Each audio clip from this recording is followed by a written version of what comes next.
Welcome to Car Shopping Questions and Answers. If you are car shopping now or in the next 6 months, I want you to type me in the comments. My name is Deshone the Auto Advisor. That's what I'm publicly known as. And all we do here is make sure that you know how to pay less than everyone else for cars. I'm very big on that. We spent the last 3 years helping people do this.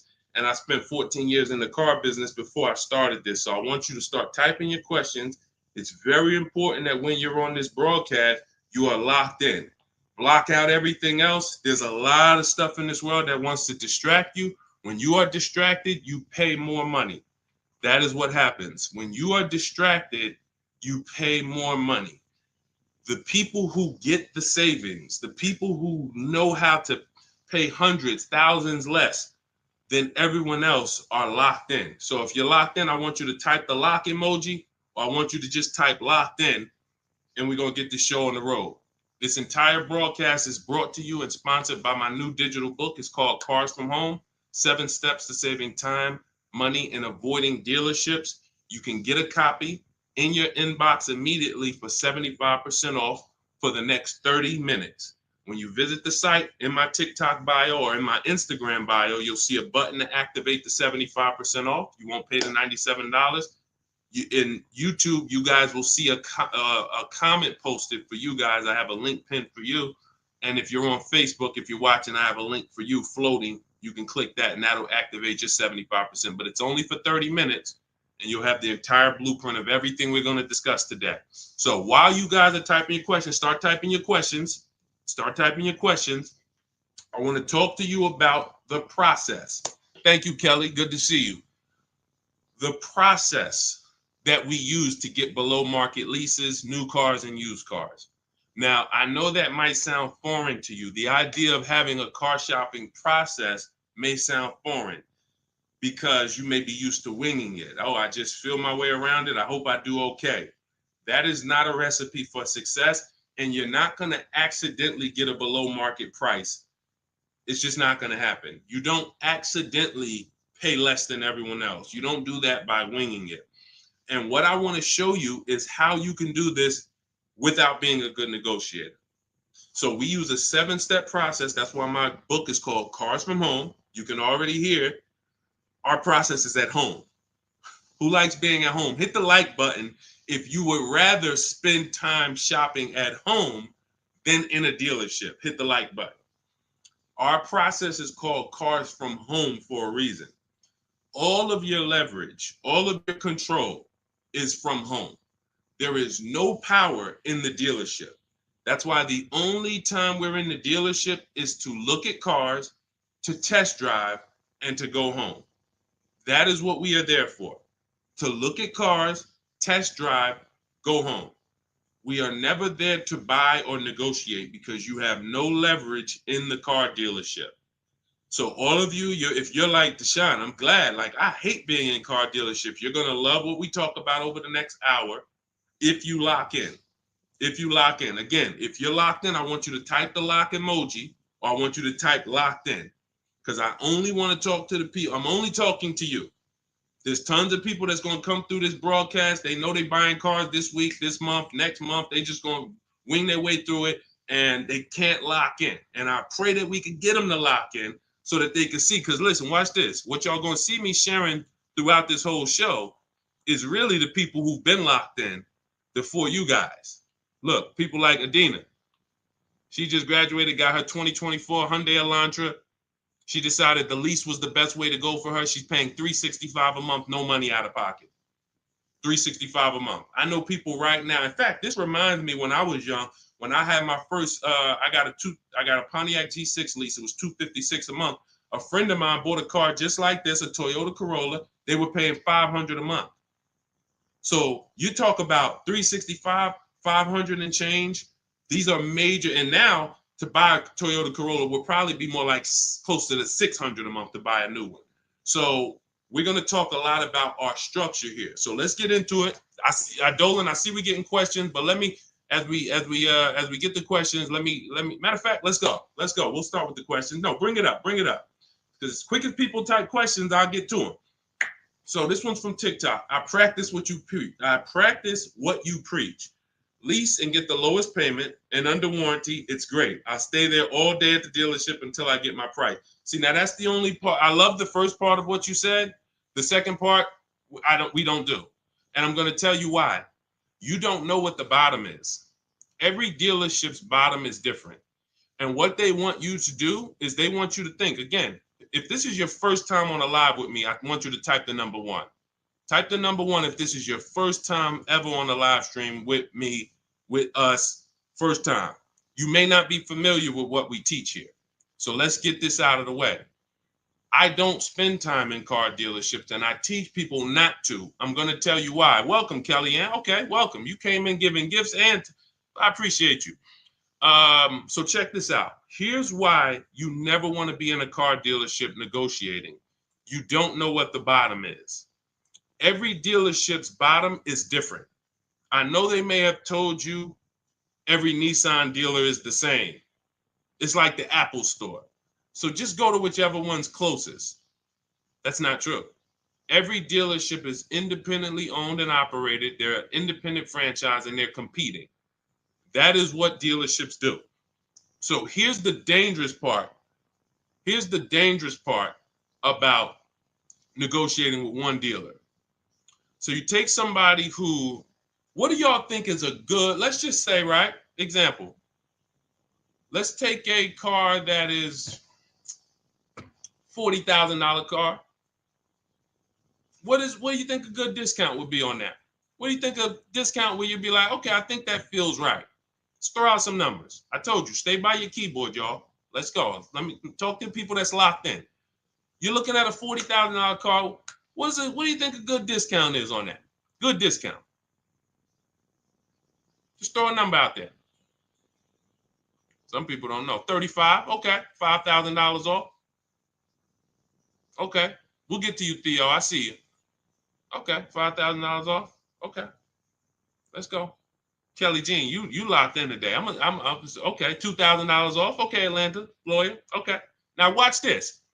So somebody said 2,000 off. Somebody said 5,000 off. Watch this. Now Tiffany gets a $40,000 vehicle. Look,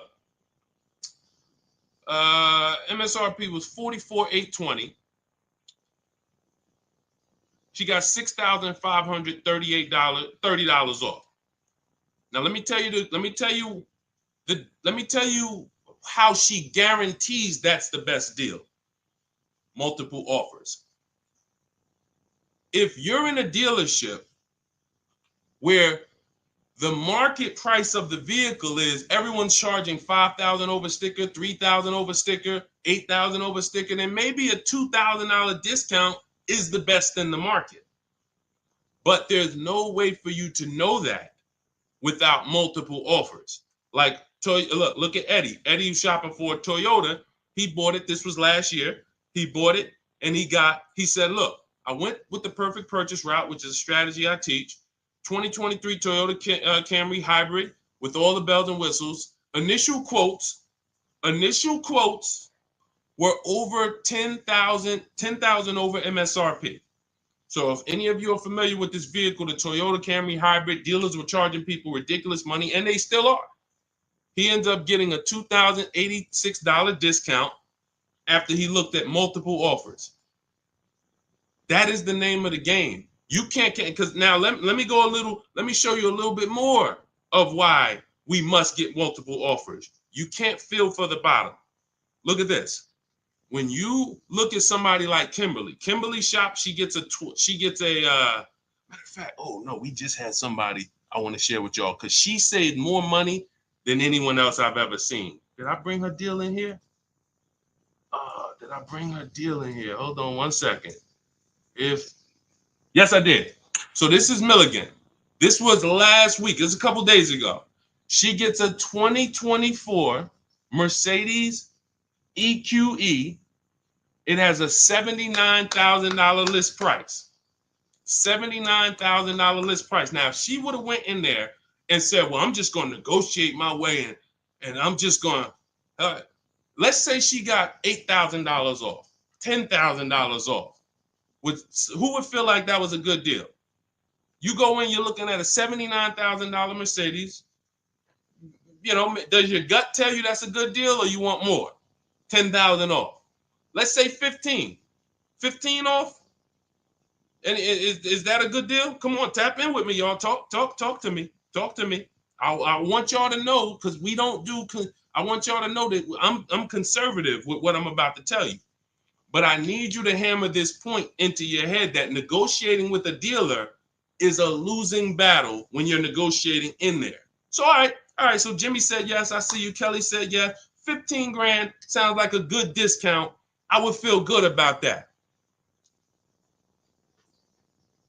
Milligan paid $56,000. If you're on YouTube and if you're on Instagram, you can see it on the screen. She sent me her paperwork. This is what I do. So this is literally, people send me their deals. People who I work with around the country, whether you have my book, whether you're in my program, people send me their deals all the time. She paid 50. She saved almost $30,000 on this vehicle. Brand new vehicle. So what does that tell you? Had you gone in there and agreed to a $15,000 discount, you would have left thinking you did okay, which is the point I want to make before we wrap this question up. The name of the game with car sales, and I did this for 14 years, is not that you win. It's to make you think you won. The name of the game with car sales is to make you think you won. It is a psychological game that when you're negotiating one-on-one with dealers, it's impossible for you to you can't win. So when you step outside and you start to sit back like we do and shop from home, and you learn how to look at the market the way I teach, the way you're going to learn, the more you tap in here, you will understand that your money and your leverage is at home, putting dealers against each other. Not going into one dealer and saying, okay, how much can you take off? Okay, who got that? Type $ if that point makes sense. You cannot feel for the bottom. You cannot say, oh, okay, that sounds good. 3,000 off. That sounds good. 10,000 off. That sounds good. 20,000 off. You can't say that on any vehicle. Now, sometimes your best discount in the market is 8,000. Sometimes your best discount is, like you saw Tiffany a little while ago, 6,000, 6,500. But the only way you can guarantee that that's the best offer in the market is to be at home looking at 5 to 7 offers. And in my book, I teach a strategy called the 25 to 5, where we connect with 25 dealers online, and it literally takes us 20 minutes. I have all email scripts that you send. There's no talking. We use this for new cars and leases. And literally, you will get 5 quotes. That 25 to 5 get you 5 to 7 written offers so that you can see what the market is. And you're going to be amazed to see that the best offer to the worst offer is so far apart. When you're looking at these 5 to 7 offers, you're going to be like, wow, how could these dealers be so different? Because 80% of them are overpriced. So when someone tells you, hey, Tiffany, that's my best offer. Hey, Taryn, that's my best offer. Barbara, Ken, my best offer. They may not be lying to you. That's their best offer. We need their competition's best offer. And that's how we make sure we guarantee the bottom price. If Milligan would have settled for $15,000 off, she would have left another $13,000 on the table. We can't leave that kind of money on the table. Okay. So yes, I love that you seem to understand about leasing, the person who shared this question. But what I don't love is being in dealerships negotiating. I do not do it. I don't teach to do it. We stay at home and we make people bid for our business. That is the game. Okay. All of this is inside my new digital book, guys. You can see it. It's called Cars from Home: 7 Steps to Saving Time, Money, and Avoiding Dealerships.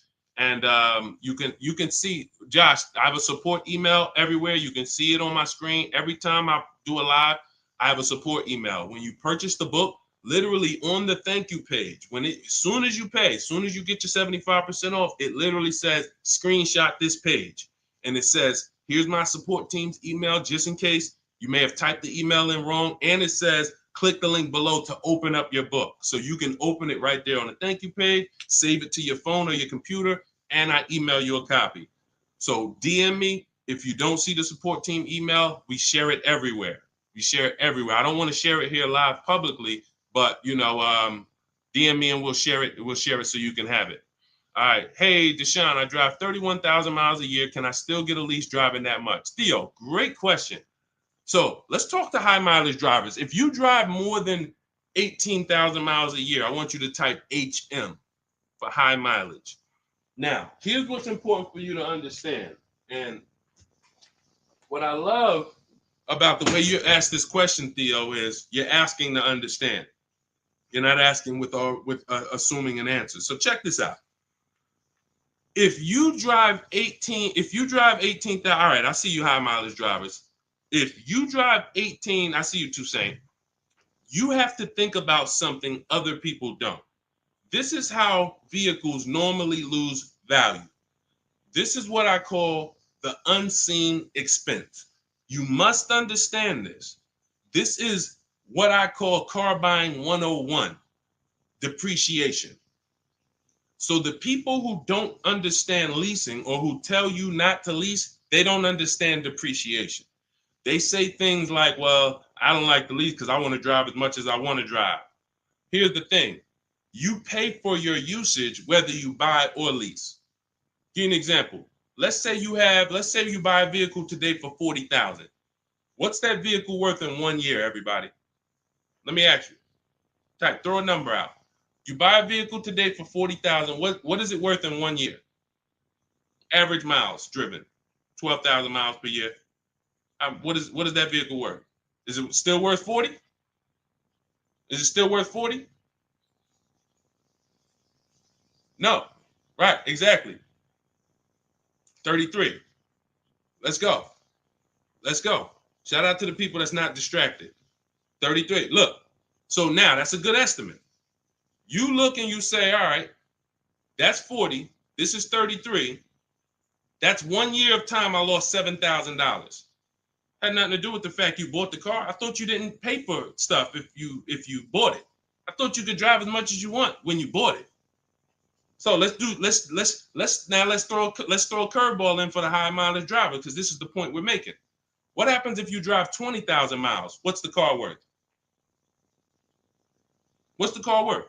Instead of average miles, where like, okay, it'd be worth 30.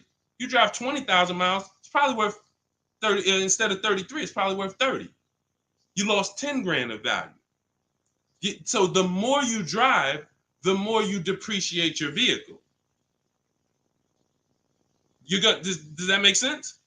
It doesn't matter if you leased or bought. If you buy a vehicle for 40 and you put 100,000 miles on it in a year, that vehicle's worthless. You go around and you try to sell it, it's probably going to be worth $12,000 or whatever, $15,000. You destroyed the value with the amount of mileage you drive. So now once you see that, now you can get that, all right, I'm not off the hook just because I paid for my car and I didn't lease it. I lose in the form of depreciation depending on how I use this vehicle. So that's the basis for us to discuss leasing versus buying. And when you look at leasing versus buying, here's what we're asking ourselves. This is step one in my book. We don't do anything else until we pass this step. How many years are you keeping the next vehicle? How many years are you keeping your next vehicle? Type into the chat. Those of you who are shopping, I want you to answer this. How many years are you keeping your next vehicle that you're going to be shopping for? 8 or more, or less than 8? This is called the 8-year rule. See, I get a lot of people, and I see a lot of you ask, hey, I'm looking at a Porsche Macan. Should I lease or buy? I'm looking at a Rolls Royce. Should I lease or buy? I'm looking at a Honda Civic. Lease or buy? It's the same answer. How many years are you keeping the vehicle? Because here's what you need to realize. You're going to lose the most value in 5 to 7 years. But after 5 to 7 years, after 7 years, the depreciation cools off and you start losing little value.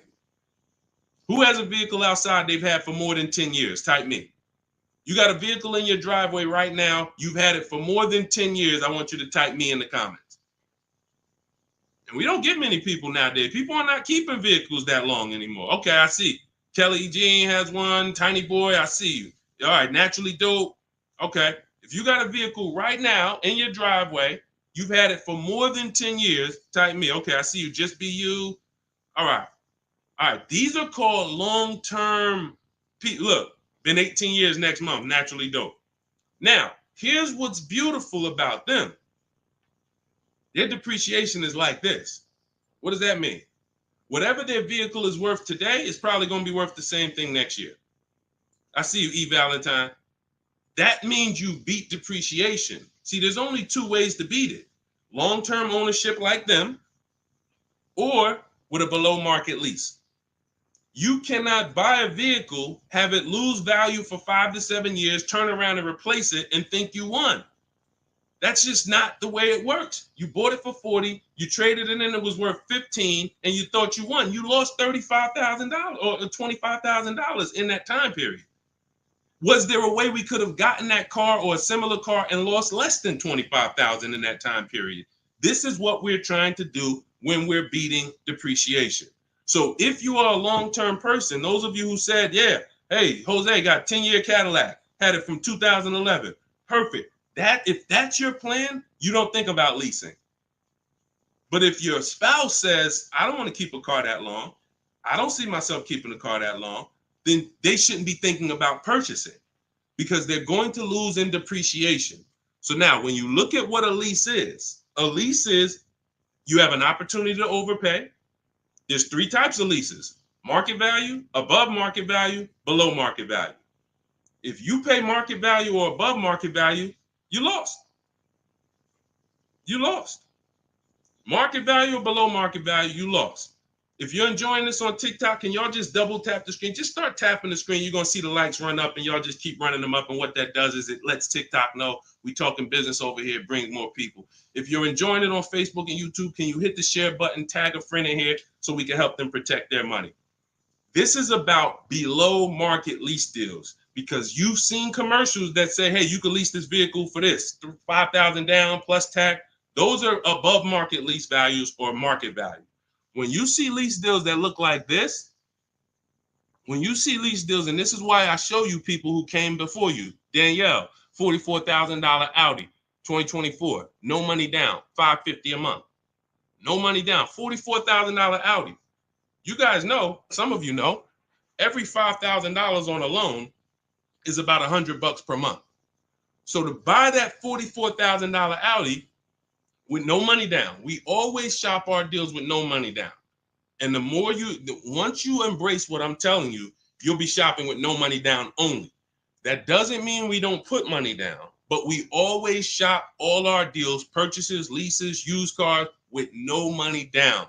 Because when you start putting money down, it confuses you. Unless you're really, really good at math. If you're really great at math, then it won't. But if you're not great at math and you start putting money down, it's going to confuse you because you really don't know the deal you're getting. You only are focused on what is that monthly payment. So that's why we shop with no money down. But to buy this same vehicle with no money down for a $44,000 vehicle, that's a $900 payment on a 5-year loan.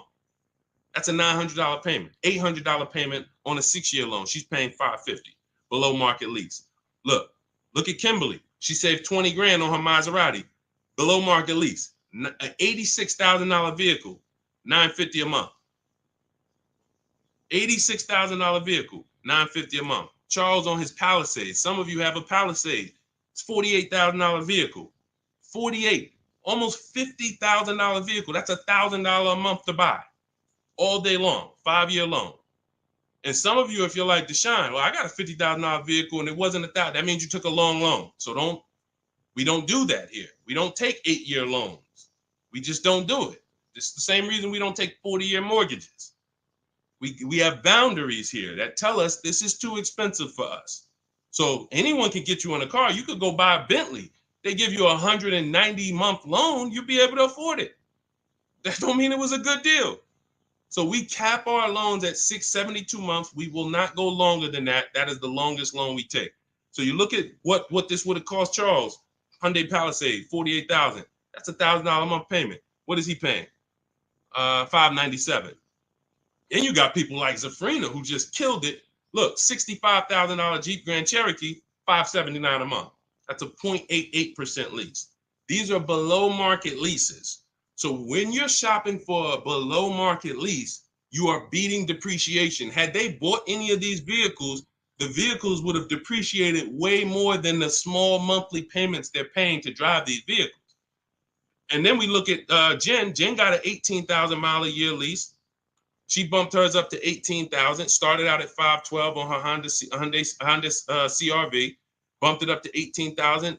Look, she went from 12,000 miles per year to 18,000 miles per year. It was literally 40 something dollars more per month, $50 more per month. So some of you see people and you're like, oh, they blame the lease for their mistakes. Oh, I didn't get enough mileage, so I ain't leasing again. The problem was you didn't get the mileage you needed because you let pennies stop you from actually having a good lease experience. Instead, you saw the payment for 12 and they said, well, if you want 15, it's $25 more per month. And you said, all right, well, give me the 12. Now you have a bad lease experience. You have a penalty because you didn't get the mileage you needed. That wasn't a smart thing to do. But blaming the lease is an even worse thing to do. So we always get the mileage we need. So Theo, when we look at now that you understand depreciation, you understand you buy a vehicle, you're killing the value. You're driving 31,000 miles per year. But if you bump your lease up, and I want you to shop for your leases with 12,000 miles, no money down, only first month's payment, taxes and fees in the payment. You get multiple offers. You need to get at least 5 to 7 offers. You could do it manually. You want to call around? You could do that. I do it, and I teach in my book. We do it without talking. Literally everything we do is email. We don't talk to car salesmen. And I'm a former car salesman. So trust me, when I tell you my system is you don't talk to car salesmen, it's better for them and you. When you go pick up your cars from the way we teach, the car sales people are thanking you. They're like, man, this was one of the quickest, easiest deals I ever made. You knew what you wanted. You sent me an inquiry. You gave me enough information to make the deal. We did it in 20, 30 minutes. This was great. I would never develop a system that would make car sales people work hard. It's easy. They love what we do.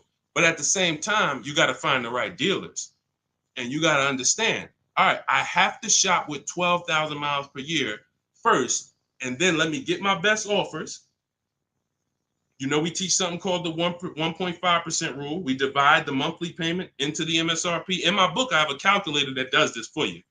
So literally, when you get my book, 75% off in my TikTok bio, 30 minutes, Instagram bio, 30 minutes, YouTube comments, Facebook comments, you see the link floating. You got 30 minutes to get the book for 75% off, so you won't pay $97. In there, I have calculated, you put your lease quotes into, and it literally spits out which one is the best, and it spits out counter offers that we email back to them. So once you do that, you find your best deal. Is it 1%? Is it less than 1% like Zafrina's? Is it 1.2, 1. As long as it's under 1.5, out of all your offers, you need to have 5 to 7 offers. If it's under 1.5, now you got good value. And now you ask them to adjust it up to 31,000 miles per year. You can absolutely do a high mileage lease. And you are going to spend less if you're a short-term driver. So I told you guys, if you were on the stream the other day, I talked about the guy that came in. He's the one taught me this, a customer. When I worked at Hyundai, I was a manager for a little bit. He came in, he had a high mileage lease on a Hyundai Sonata. I had never seen it. He had 72,000 miles on the car. And I was like, hey, you leased this? He said, yeah, I always lease. I'm in sales. He said, I used to buy my cars. I would always have negative equity. I had to do big down payments. I hated it. I started doing just a high mileage lease. He was only paying like $150 a month more than the normal lease for 25,000 miles a year. So instead of coming in with $10,000 or $12,000 of negative equity because he put so many miles on the car, he pays $150 more, drives as much as he wants to drive, comes back every 3 years, gets a new vehicle. He's not tying up money in these vehicles. Now, for those of you who are going to be long-term, like the people who we just shouted out about 8, 9, 10 minutes ago, that is the deal. You do not lease. You're going to buy, keep that vehicle until the wheels fall off. That's the win. But if you're not keeping your vehicles 8 years, you're overspending by thousands of dollars not leasing. And we prove that over and over and over and over here. I want you to get from being stuck in the middle, either get to the lease side or get to the long-term owner side. Get out of the middle. That's where the depreciation hits are. That's where you lose in resale. That's where you overspend by thousands, and I need you out of there. Okay, that's a great question, Theo. Great question. Go ahead, Dolan. Let's shoot the next one in. Keep typing your questions, y'all. Could y'all keep tapping the screen on TikTok and keep running the likes up? Every time you hear something you like, either hit the like button or the share button. If you're like, man, you know what? Because at the end of the day, look, it's only a couple people that help us move this mission forward. I appreciate it. There's a couple. I love the people who tap in, but I really appreciate the people who share, tell their friends. I see you. Okay? I see you, and I appreciate it. Let's go.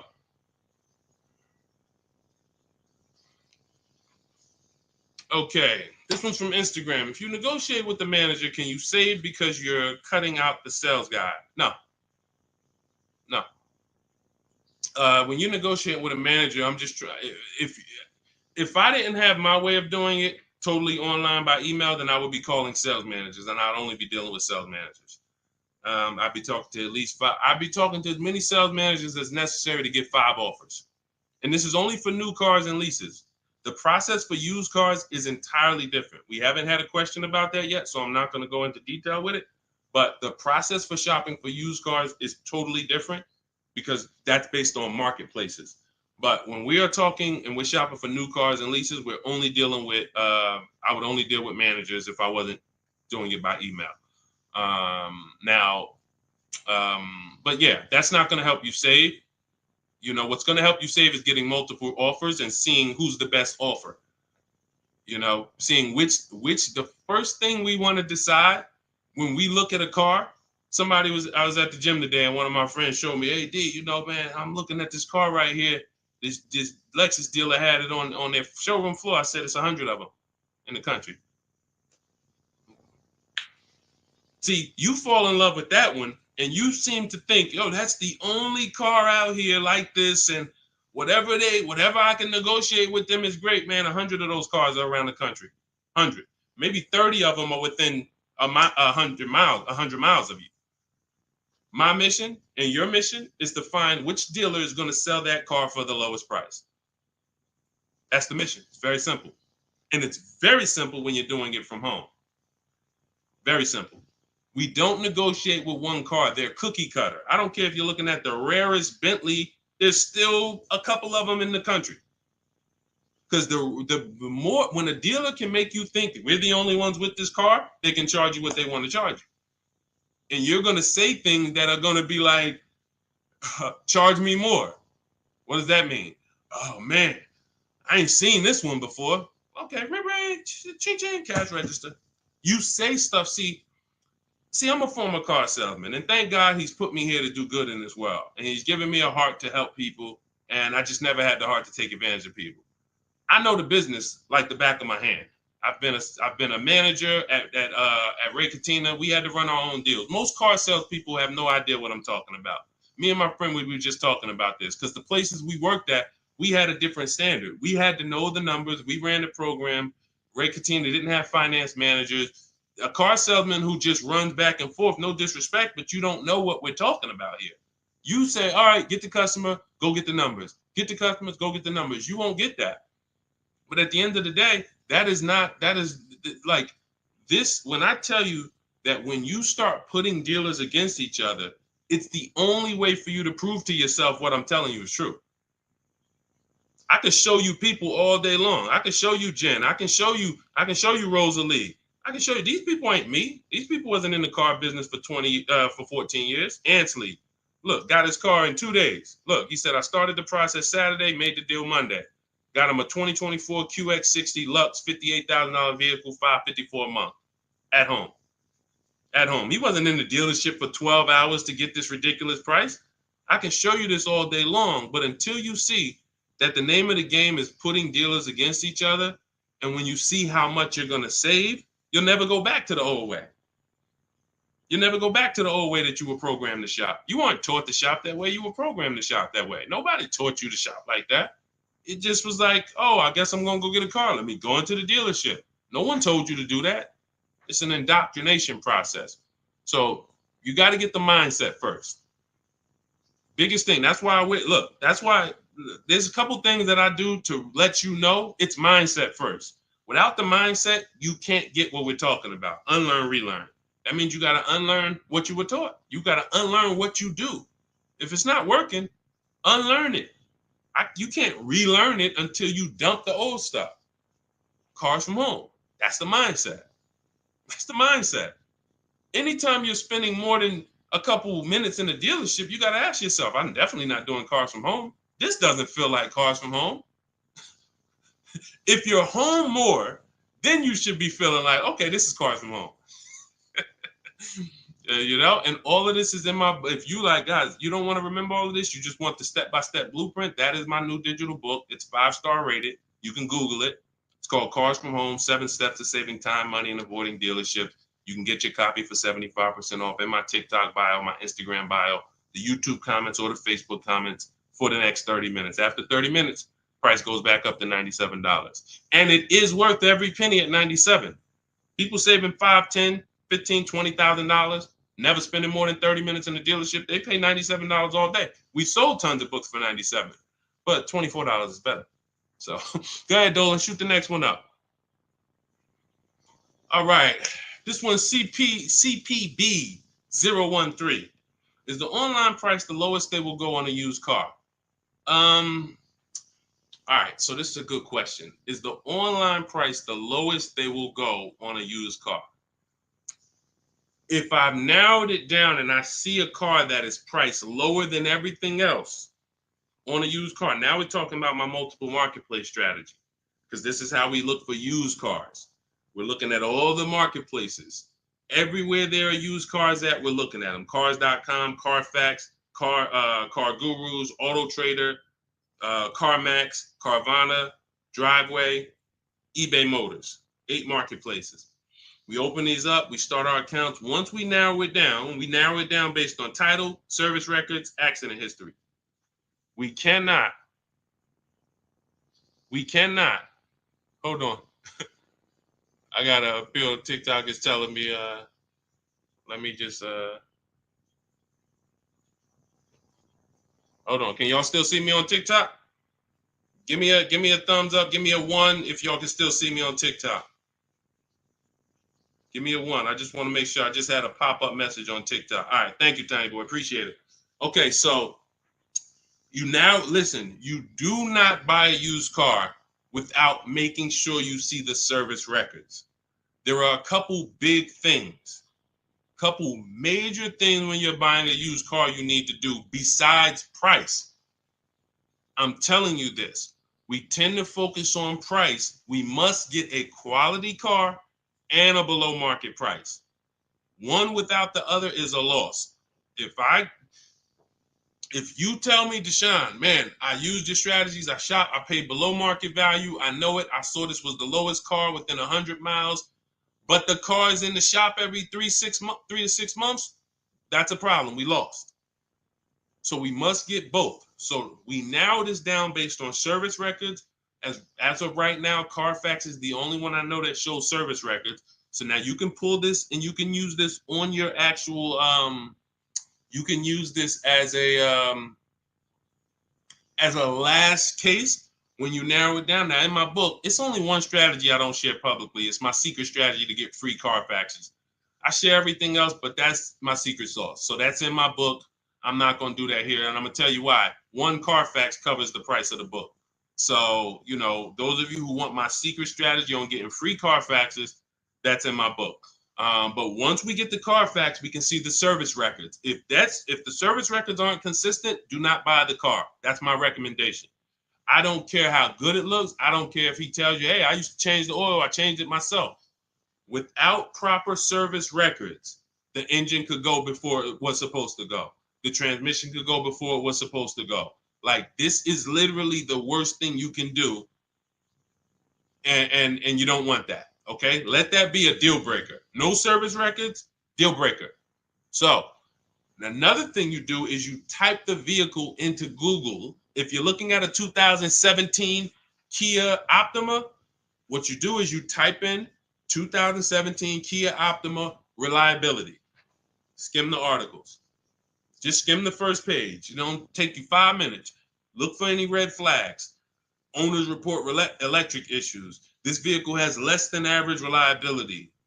Once you skim that and you see you're either going to eliminate that vehicle or it's going to pass, after you do that, I want you to type in 2017 Kia Optima longevity.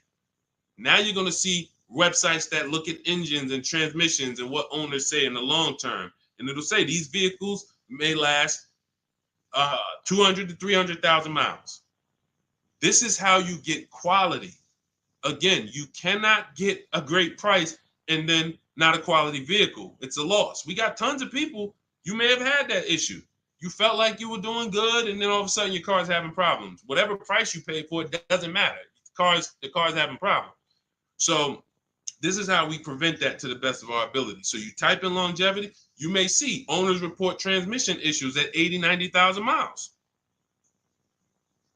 If you're looking at a vehicle with 70,000 miles, isn't that important? Type dollar sign if you understand. If you're looking at a used car and it has 60,000 miles, you do that quick search I just said, and it says owners report transmission issues at 80, 90,000 miles. Wouldn't you want to know that? Quick search. This is 10 minutes to say this is free. Free things that take no time, that save you thousands of dollars and headaches and money and all of this. So now, once that's happening, we look at the prices. Now we look and say, all right, is this the lowest price on the market? All right. Are they going to charge any fees? This is what we need to know, CPB. Because some people will put a price online. Who's experienced that? Who's had a dealer that they saw a price online, they went in, and then it was a different price? Type me if you've had that happen to you. You saw a price online, you said, okay, price looks good. You go in, all of a sudden it's okay, but this, and then we got this, and then we got this, and next thing you know, you're $8,000 more than the price online. Happens all the time. How do we prevent that? We call before we go. We must verify fees before we go. So when I look at a price online, CPV, you got to understand something. There's two types of dealers. There's dealers who list used cars and they have no intention to sell the car at that price. They're going to bump the price up when you get there, and they hope you don't call. Because if you call, then they know you won't come. And in my book, I teach you how to call. We don't waste our time. We don't let anyone waste our time. While we're in a dealership that's wasting our time, the real best price car is selling to someone else. If you narrow it down to 3 cars and then you go see one and it's like, okay, Dad, you wasted my time. Now you come back and the other 2 that was really the best price, those are gone. Because the best price cars don't last long. So we can't afford to let anyone waste our time. So now the goal is to see, can I get money off, but not here. We don't do that until we get there. Because a lot of times when we shop for used cars, we're getting notifications of every car that pops up. A lot of times we get cars that no one even knows hit the market yet. Soon as they hit the market, because I teach you how to know the market, you literally know the car there before anyone. You verify fees, you're there, you test drive it, you lock the car up. You can't call those dealers and be like, hey, could you take another $1,000, $2,000 off? Because they're going to be like, well, we just got the car. We're going to give it some chance. And I'm going to give you another insider secret. Dealers use a tool called V-Auto. When we list used cars, we know what every used car is priced at around us. We know what every single used car is priced at all around us. So we know we're the lowest priced car in the market. When you're looking at that car and you see that's the lowest price out of all of them, that dealer knows they're the lowest price. So when you call them and you look for more money off and you're not there, you don't have any leverage.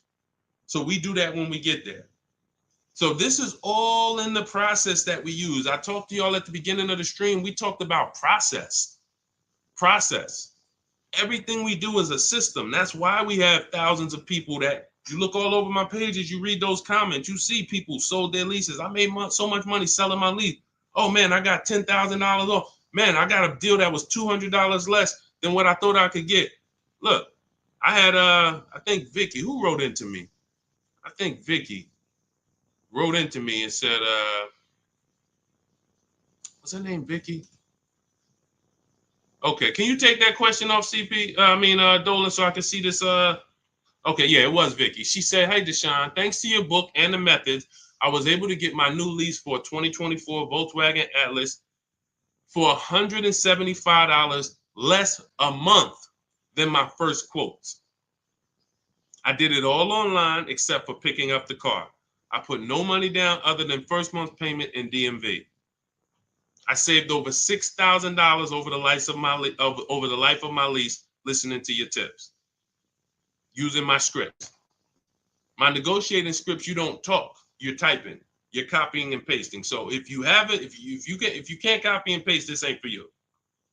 If you're not good with a computer, you can't visit websites and copy and paste. This isn't for you. But that is the name of the game.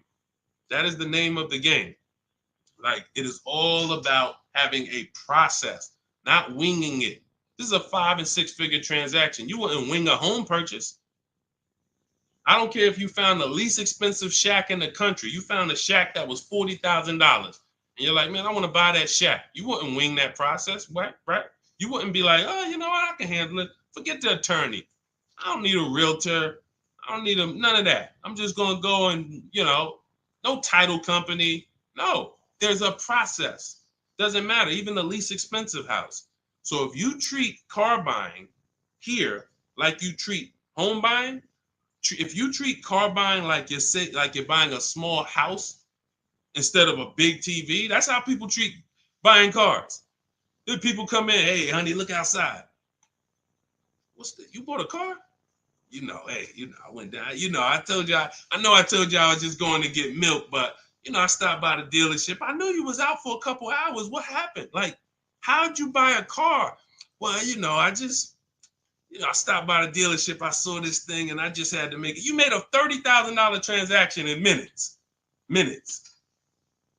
It's like it's a big TV, like you bought a 90-inch TV home. Look, honey, but I got a car, something that costs $50,000. I did it in a couple hours. This is why we're losing. And so part of what I got to do, y'all, I got to tell you the bad news. I got to tell you the bad news so that you can get to these prices. You're not going to get to these prices unless you realize that everything they taught you to do was for them to make more money. Once that clicks, you come over to our side and you join our side, and we'll just, you'll be winning for forever. New cars, used cars, leases, high mileage drivers, don't matter. We do it all. All right, go ahead, Dolan. All right. I'm in 3/6 years in my finance car. Okay, it looks like you're about halfway in, and would do anything to pay less than $660 a month. How do you feel about refinancing? Okay, so there's a right way to refinance and there's a wrong way. Refinancing should be you qualify for a better rate now, but you don't want to stretch the loan out. And I'm going to tell you why. Most of the people who want to loan you money, they want you to take it longer. I make more money lending you $40,000 for 8 years than I do for 3 years. So the longer you take the loan, the more I'm pretty much guaranteed to be all right. If you pay for 2-3 years, a lot of that is going to interest. So by the time you get to halfway through, you still owe a good amount on that vehicle. So most people, when they refinance, they call and they're like, okay, well, what's the lowest payment I could refinance into? And then they'll stretch the loan out. And that ends up, like, let's say if you paid 3 years already. Now you go in and you say, all right, well, what can I refinance to? They say, well, we could get you the $375 a month. We give you a new 6-year loan. And now people be like, oh, well, I like that better. But you already paid for 3. What's 3 plus 6? 9 years. No one's taking, there's no smart person on here that would sign a 9-year loan. But that's the problem. So here's what I would do. You're already, all right. Another thing about refinancing, it's for people who want to keep their cars. We said this earlier. The people who are keeping their cars want to actually pay them off and keep them until they, forever. or at least until they know that the depreciation is over. And that's really not even that, because once the depreciation, once you get here, you buy your car here, by the time it gets here, you paid it off. Now you don't want to get rid of it, because now this is where you've reached what I call the reward stage. This is where it's like, man, my car is not really losing that much value. Now let me keep this thing and really get my money out of it. You don't want to flip the car as soon as the depreciation has really settled. You don't. So if you're planning to keep that car and keep it 8, 9, 10 years, then you refinance, and then you say, all right, I'm just going to make sure I got the best loan. But I would recommend you refinance and pay the highest payment you can to pay off the car quicker, not stretching the loan out. It's just you're paying more. It may seem like, okay, yeah, I'm paying less, but you're paying more. You've already paid for 3 years. They stretch you out another 5 years. That's an 8-year loan. You paid on the car for 8 years now. So what I would look at is, if you're not a long-term person, if you're not keeping your cars 8 years, you should be flipping out of that car into a lease. You should literally we have a process we call the equity assessment. Some of you know there's a word we don't use here. It starts with a T. Who knows? Because I know we got some new people on here. If this is your first time, you wouldn't know this. But there's a couple people that tap in with us regularly. They locked in. They becoming below market masters. A lot of them have my book already. So there's a word we don't use. It starts with a T. See if we got anybody on here that know. Thank you, Terry. Trade. Yes. Thank you. Way to go. I love the people who are locked in. I'm always going to listen. I'm always going to give y'all extra attention, because y'all are the ones. It's a lot of distractions out here in this world. A lot of people want you reading news articles and all of that. While you doing all of that, people charging you more money for everything. Stuff you didn't have to pay overpriced for this car. But because you didn't tap in and lock in, now you just went and did it over. So yes, we don't trade. So what you would do is you would do an equity assessment. We go to cash buyers. We use 6 buyers right now online. CarMax, Carvana, Driveway, KBB Instant Cash Offer, and AutoNation and Car Gurus. That's 6 cash buyers. They compete hard. 3 of them link you to a local dealership for a cash offer. 3 of them are online car buyers for cash offers. And these are people I've helped hundreds of people sell cars to these people. I've sold my car, my mother's car. We both sold our leases, and I ain't gonna tell you what I made when I sold my leases, because that's when the market was high and every car was worth $7,000 to $12,000 more than it's worth today. You know, I'm so glad we look back and we helped a lot of people cash out and benefit from that market. That's no longer here. That's over. But there was a 3-year run where we were selling leases and making literally 5 figures. It's amazing. But anyway, the point is, you want to do an equity assessment. You want to let these cash buyers bid for your asset and see what's the most you could pay. You're not going to get money. You're not going to get these numbers on trade. So once you do that, you see how much you can pay. Now, we were switching to a lease. You get a below market lease on something, you drop your payment very simply. Very simply. You going into another finance though, it's going to be difficult for you to do that. It's going to be difficult for you to do that. Let me see the woman I had who went. She just did this. She literally just did what I just laid out for you. And let's see, what was her name? Melissa. Was it Melissa? Yep. So Melissa said, you see this a couple days ago, she said, I took possession of a 2025 Honda Pilot EXL. She realized, you know, she wasn't a long-term person. She's not keeping her cars 8 years. She's losing on depreciation. Once she learned that, she said, Deshone, I'm following the strategies. I'm flipping into a lease and I'm going into, leasing like a boss. She ends up leasing. She now gets her equity assessment done. She finds out she has $12,000 of equity in her old car. $12,000 of equity in her old car. Now, after she does her equity assessment, she says, all right, let me get my offers for my Honda. Let me see the dealer that's going to sell it to me for the lowest price. If you're on YouTube, if you're on Instagram, you can see this. And I can't share this on the other platforms because it doesn't let me. But if you're on YouTube, you can see Melissa's whole deal that she sent. So she ends up She ends up leasing $597 a month. She got a 15,000 mile a year lease. The Honda was, I believe, close to $50,000. Yep, it was close to $50,000. She has a $12,000 check coming that she's gonna put in her bank account. Now she was used to just flipping that over to the next car. That's how they get you. See, hold on, I got it. That's how they get you. She's used to going into the dealer. What's my old car worth?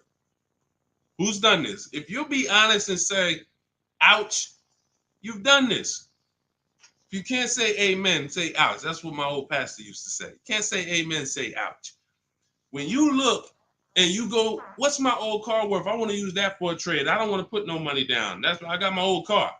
Now what'll happen is that old car, you just flip the finance, and now when you hear the payment, it's like, okay, I guess the payment's not that bad, but you don't realize your old car was a $10,000 to $12,000 to $15,000 down payment that just stacked their profit, and now it's all types of bad. It's because it's too much money for a person to control. It's too much money. When you go into a dealership to trade and you need a loan, that's 3 transactions you're giving to the dealership. 3. That means I want to sell you my old car. That's 1 transaction. And instead of me making people bid for my old car, I'm just going to give it to you. I'm going to just have you be my only offer. Even though I know, well, you don't know, that's why you're not doing it. Even though there's tons of other companies who want to compete to say, hey, wait, we'll pay more than that. We'll pay more. They're giving you 10 for the trade. We'll give you 13. We'll give you 12. Like, you don't know these people exist. So you're now giving that to the dealer. Now you say, and I need a loan. You don't realize there's banks and credit unions that want to compete all around you. Hey, we could do a better rate than that. We could do a better rate than that. In my book, I teach something called the bank bidding war, where we have all of these people bid for our loan, and it doesn't affect our credit. There's a particular way we do this. It's a bank bidding war. They give you a window to shop. Now, you can't let dealers run your credit and just run you, that's different. I'm talking you rate shopping. But you're giving that transaction to the dealer without shopping it. And then you're buying a car from them, even though there's other dealers who have the exact same car that you're not getting prices from. That will sell you the car for $3,000 less, $5,000 less, $8,000 less, $15,000 less. You won't know that because you're just dealing with this one person. So that is what happens most of the time. That's why when you step into our way, you see it's totally different. You can't even mix what we do here with how y'all do it. You can't. It's oil and water. So that's how Melissa did it. The same way I just told you to do it. She said, you know what? I'm not buying these cars anymore. I'm not keeping them 8 years. If I'm keeping a car 8 years, then I'll shop to buy again. Again, for those of you who just came on the stream, if you are keeping your car more than 8 years, your next car, you shop for a purchase. New car, used car, purchase. But if you cannot tell me 100% you are keeping the car 8 years, you should be shopping for a lease. It's not even close. The prices paid, the quality of vehicles driven, as long as you're getting the right mileage you need, it's the best thing ever. New cars, and we're paying cents on the dollar compared to everyone else. But you have to bid these out. Can't walk into a dealer and say, hey, work me a lease out. You're never going to get these prices. Never. Go ahead, Dolan. Next question. All of this, for those of you who like Deshone, listen, I love what I'm hearing, man. It's no way I'm going to remember all of this. You get that's all. This is all in my blueprint. I'm not winging any of this. Everything I'm teaching is out of my step-by-step book. It's a digital book. It's called Cars from Home, 7 Steps to Saving Time, Money, and Avoiding Dealerships. You can get your copy for 75% off for the next 30 minutes. Now, if you visited the website already and the timer started, that means once that timer hits 0, it's not, you don't get 75% off. It goes back up to $97. So you won't get the $24 price. But if you get there before the timer hits 0, in my TikTok bio, in my Instagram bio, you can get your 75% off. It'll be in your inbox before we even end the stream. It'll be in your inbox in 5 minutes. Now, also, we have a link in the YouTube comments pinned for you to activate your 75% off, as well as a link floating on Facebook or in the comments for you to activate your 75% off. But once you get your book, I want you to screenshot the thank you page. One, it says right here, click below to open your book. So you can open the book and save it to your phone or your email right there. But then I also email you a copy. But sometimes you type your email in wrong. We have a great email system. We've delivered over 10,000 books, but we can't send a book to the wrong email. And that's what usually happens. So I want you to screenshot that page so you'll have my support team's email. And depending on where you're watching, you'll see the support email on the screen. But this is only for book delivery. This is not for questions. I don't do questions through email. All right. Jimmy, thanks. Just got the book. Can't wait to read and learn how to get a great deal on my next car. Congratulations. Use it, win. Follow it step by step. Don't change a thing. It's like McDonald's. I promise you, the reason why we have hundreds of people, I've worked with 2,000 people personally, and we probably got thousands of people that I don't even know about. Hundreds that have written me, text, DM me, emailed me. But I know we have thousands of people who've used our strategies to get below market prices and enjoy the car shopping process. Like, enjoy. How about that?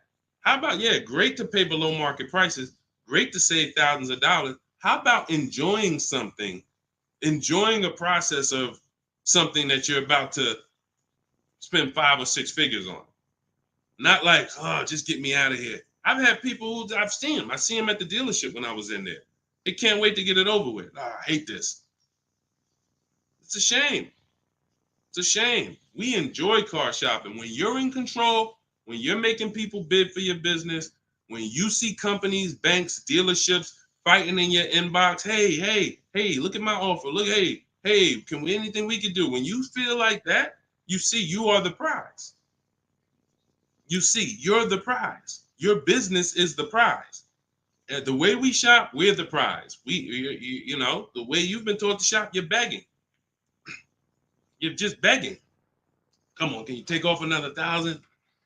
Come on, you really gonna lose a deal over, $20 a month? Come on, I know you could do better than that. You're begging. Mm-mm. Mm-mm. Yeah, congratulations, Jimmy. Keep me posted and make sure you email me your deal when you get it. I can't wait to see it. Go ahead, Dolan. Got a time for a couple more. All right, let's get through as many as we can. Let's go. Just be you. What's average credit score you need for a good lease with no down payment? I would say I like to see people around 670, 660. Depends on the vehicle you're shopping for. Now, there's some vehicles that won't let you be their first lease. If you've never had a car loan, you need to have a car loan. Mercedes was big on that. They wanted you to have a car loan or lease prior to them.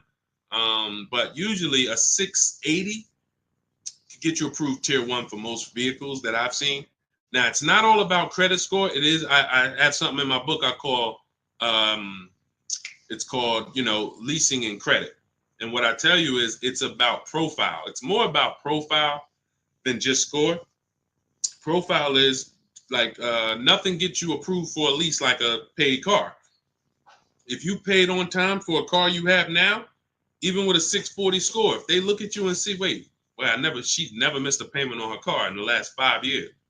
There's a good chance you're going to get approved because that weighs heavy, But if you don't have a car or a paid off car, then you want to have a higher score, 680, 690, 680 I usually see. And again, it depends on the vehicle, but most vehicles that I've seen with a 680, solid profile, good income, you don't have to make a lot, they need to see that you can afford the vehicle. That's just fine. Yeah, that's just fine. And look, if you're not ready to get a lease yet, then you should be setting yourself up to get a lease. You should be setting yourself up. No, thank you, baby. You should be setting yourself up to get a lease. What does that mean? If you don't have the credit to lease right now, the last thing you want to do is go get let me tell you what people do. Can't sacrifice. Can't sacrifice. You don't have the credit, but you want to drive the nice vehicle. So you're going to go out and you're going to spend 20, 25, 30 and say, hey, what could you get me to on that? Now you go out and you're paying $800 a month. Now, you're already slightly shaky in your payment history. That's a problem because you're biting off a big payment. You're typically going to overpay for that car, and the interest alone is going to be an overpayment. Not to mention the price of the car you pay. So you're getting charged more for interest, which is normal. But without shopping strategies, now you go and you overpay for the car. So you might overpay for the car, and now you got a 25% interest rate. You're burying yourself. So now you look up and you say, okay, next car, am I any closer to leasing? Not if you missed a payment on that. One late payment on that, no, you jacked yourself up. So what I teach people to do is, when you don't have the credit, get something very inexpensive. Get something that you can get, the least expensive car that you can get a loan on. Get a car that was like a Hyundai Elantra or, Toyota Corolla, something small. That was the smallest car you could get, because the smaller car you get, that means you could get it pre-owned and it won't be that expensive. Like, all right, a Hyundai Elantra is $24,000 brand new. That means I could get, if I wanted to spend 10 grand on one, I should be able to get one that's like 7 years old, 8 years old. It's only 24,000 new. I shouldn't have to, but if I'm looking at a car that was 50,000 brand new and I want to spend 10 grand, then, I'm going to get a 10-year-old one with 100,000 miles. So we want to get the least expensive car, the smallest car, no frills car, just to have a payment history. Build that payment history, $250 a month, pay them, work on your credit. Now in 18 months, you go and you flip to a lease. 18 months, 2 years, you go and pull up in a brand new car. The people going to look and say, oh, man, I ain't realized, man, I saw you pull up in that old thing, and I was like, man, what's she doing driving that? But you ain't know, this is a plan. This is a strategy. I'm not going to go and bite off a expensive car. What I need to, I need the nicest car, knowing that my credit isn't there yet. I'm going to sacrifice now for 2 years, get a car with a low payment, make sure it's reliable. I call this a smart car. It stands for saving money at the right time. And then in 2 years, I'm flipping into a brand new lease because I worked my plan.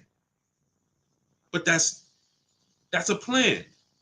How many people I saw with bad credit driving Dodge Chargers? I look at what they paying and it's like, yo, dog, this is a horrible deal. Why'd you do this? You couldn't just sacrifice. You already make the money. You could have bought a less expensive car, fixed your credit, and in 2 years you've been driving a new Dodge Charger with, leasing it. Like these are the things that I tell people with bad credit, because it's a real financial, you need a plan. You need a plan. So good question though, just be you. All right, go ahead, Dolan. Send one more in. Let's go. Everybody getting value. If you're getting value out of the stream, type dollar signs. Type dollar signs. This is what we do over here. I see y'all running the likes up on TikTok. Shout out to everybody tapping the screen. Appreciate y'all. Queen Daphne, I was leasing for 20 years and I bought this last car. I have 76,000 miles on it in 4 years. Now I want to get a new one. See, you're a lease person.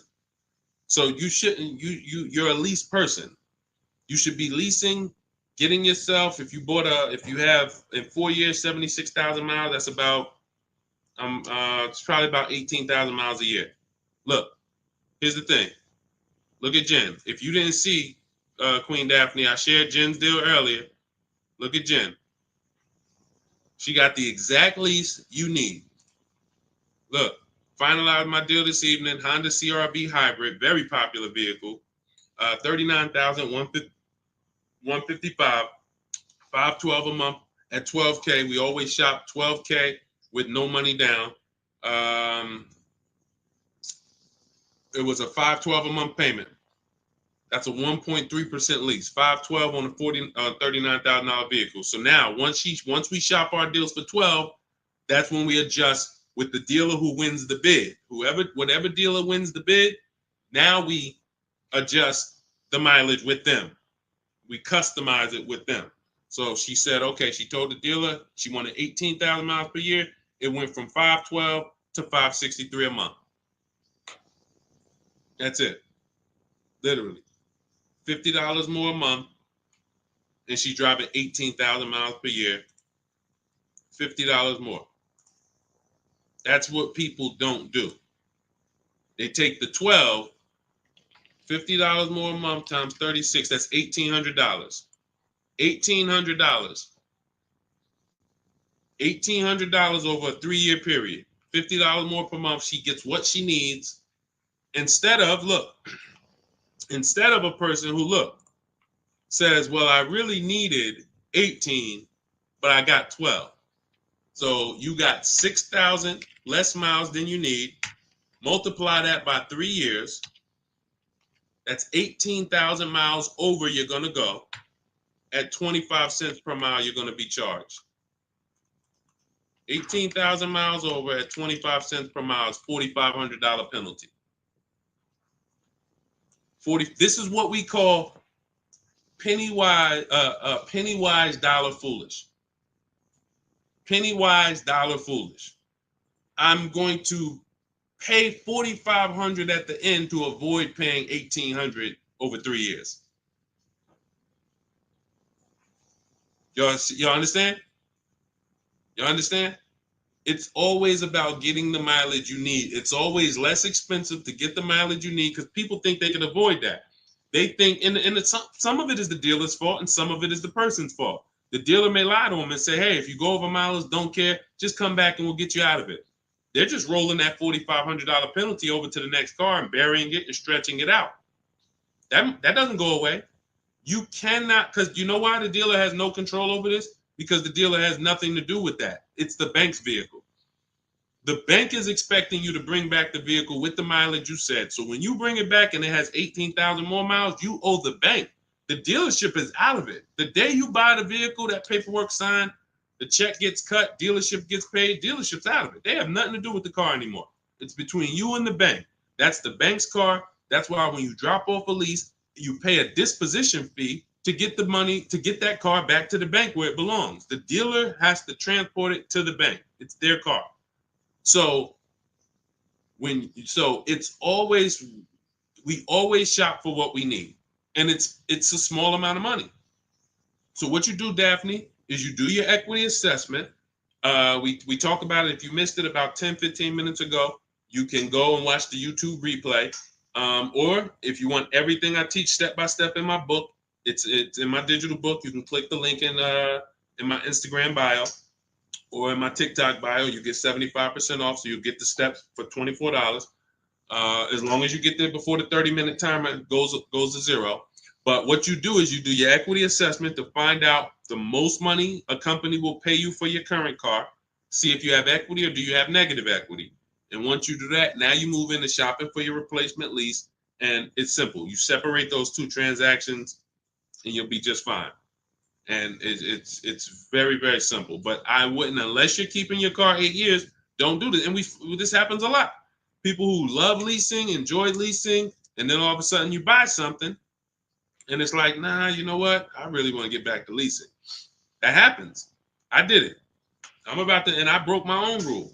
And here's the thing. When you break your own rule, y'all see, because I'm about to replace this truck, because I thought I was going to keep it 8 years. This is why you have to know. When I bought this pre-owned Infiniti truck, I got a great price on it. Saved 42% off the original price. That's another thing we do with used car. We must know what the original price was to know if it's a really good deal. We didn't go into detail on that in this show, but that's a big deal.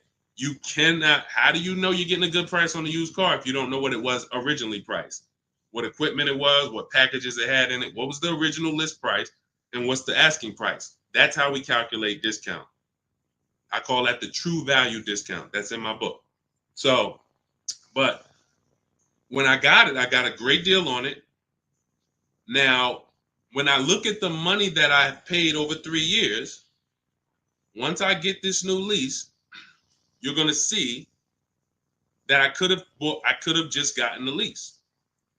I could have just gotten the lease when you compare a used car, great deal on a used car, to a lease, they're about the same money coming out your house over a 6-year period. If you got one vehicle and you kept it for 6 years versus 2 leases, it's going to be about the same money on 2 pre-owned cars. Now, comparing a new purchase to a below market lease, totally different money. thousands more for the new purchase, thousands more. We've already hit on that throughout the stream. But what I'm going to show y'all when I do this is the amount of money that I put into the car over 3 years, over the almost 2 years I've had it. I could have just leased a brand new car for the same amount. So it's not that I overpaid, but what I could have been driving had my structure been right. And again, that's why the 8-year rule is so important. If you can't guarantee you're keeping the vehicle 8 years, you should not buy it. You should be shopping for a lease. That's the name of the game. It's not even a question. We continue to prove that over and over and over again. So anybody, if you just jumped on, you can watch the YouTube replay. You can see all the lease deals that we shared. Again, the message is get from one side, get out of the middle. Get out of the middle. You either want to be on the shopping for below market lease side, or you're a long-term buyer keeping your cars more than 8 years. Everyone who's buying their cars and trading them in, or buying them, paying them off, and then trading them in, you're losing the most money because you're on this depreciation curve. Again, we're just recapping what we covered in the show so far. This is how you're losing value, and then as soon as you get to the bottom where it's starting to cool off, you replace your car and you go do this all over again. So you need to get to one side. You either want to be shopping over here for below market leases, or you're keeping your cars long enough to beat depreciation, like the people we talked about earlier in the show who said they had cars for 12 years, 10 years, 15 years, 18 years. That's the name of the game. You don't want to be leasing and then buying the lease. You're mixing them. You don't want to be buying the cars and then replacing them before they're paid off. You're stuck in the middle. So let's get in the right structure. Again, all of this is out of my new digital book. It's 5-star rated. It's called Cars from Home, 7 Steps to Saving Time, Money, and Avoiding Dealerships. It is the blueprint for below market leases, the blueprint for below market used cars, new cars, high mileage drivers, high mileage leases. Everything you need is in there in a step-by-step fashion, making banks and credit unions bid for your business instead of just going with one bank. Rates are high. Whenever rates are high, you need to be shopping rates. Even when rates are low, you need to be shopping rates. And you're not, this is all money. 2 points on an interest rate literally could be $2,000-$3,000. That's big money. So we need to know this. All of this is in the book, and you can get your copy for 75% off. It is a digital book. So anything that happens new in the industry, I update it. Example, Vroom went out of business. Vroom used to be on our list of people to sell our cars to on the equity assessment, and they were on our list of pre-owned cars. When we would shop for pre-owned cars, Vroom was on our list. Vroom went out of business. I went right into the master file, updated it. Everyone who opens up the book, you never saw Vroom since then. I couldn't do that with a print book. If I had 10,000 copies in print in people's houses, how do we update it when these companies go out of business or when a new website comes into the market? So with a digital book, we do that. You get free updates for now, and that's what we've been doing. So 30 minutes only. Once the timer hits 0, the price is $97. Once you get to, before you, where can you go? TikTok bio, Instagram bio, Facebook link in the comments, or it's floating, YouTube pinned comments. Get there, get your copy for 75% off. And please send me your deals. When you make your deals, send me pictures of the car, send me the details. I can't wait to see it. All right, we'll be back for another stream. Shout out to everybody who checked in. Shout out to everybody that was locked in. God bless y'all.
Welcome to Car Shopping Questions and Answers. I am your host, publicly known as Deshone the Auto Advisor. We do these shows throughout the week to make sure that you guys know how to have a process to get below market deals. There's three types of prices you can pay with any car: market value, above market value, below market value. Below market value is reserved for the people who have strategies. It's not for the negotiators. Great negotiators pay market value all the time. They never know it. The only way to guarantee below market deals is to master the art of putting dealers against each other, looking at multiple offers. That is how you guarantee below market deals from home. So everything we're going to be talking about today is something we call the cars from home mindset. You do not need to spend more than 30 minutes in a car dealership to pay below market price. What you need to do is learn how to make dealers compete for your business so that you can stop begging for discounts. So you'll see this in a whole different way. We got a couple questions already that came from TikTok. So we'll get to those. You guys can start typing your questions. We have Dolan in the background. He's moderating and he's going to bring in as many questions as we could get through in the next hour. So we're going to try to go as fast as we can. Let's get the show on the road. Everything you're about to learn is going to be out of my new digital book. It's called Cars from Home, 7 Steps to Saving Time, Money, and Avoiding Dealerships. And as part of our welcome offer, you can get a copy for 75% off. It's normally $97 and it's worth every penny. You can Google it. You can see it's 5-star rated reviews, but I want to make you a special welcome offer to get your copy at 75% off. You can get it in my TikTok bio and my Instagram bio. Just click the link and it'll activate that 75% off. And for those of you watching on Facebook, you'll see a link floating. And for those of you on YouTube, we have a link pinned in the comments for you. So, but that's only for 30 minutes. Once that countdown hits 0, the price does go back up to $97. So even if you miss it, you want to get your copy. It'll be everything we're talking about. Okay, Dolan, let's get going. You can put the first question in. This one's Angie B. How are you? So I just got pre-approved for $30,000 from Nissan. Should I ask about the interest rate and loan? Yes, you should. We don't usually, in fact, we never get pre-approved from a car dealership. Nissan is, I was at the gym earlier and somebody said, hey, I went into my Lexus dealer and, I said, you own a Lexus dealer? He said, well, what do you mean? I said, you said it was your Lexus dealer. You said, I went to my Lexus dealer. I said, that dealer is independently owned and it's for profit. It's not for you.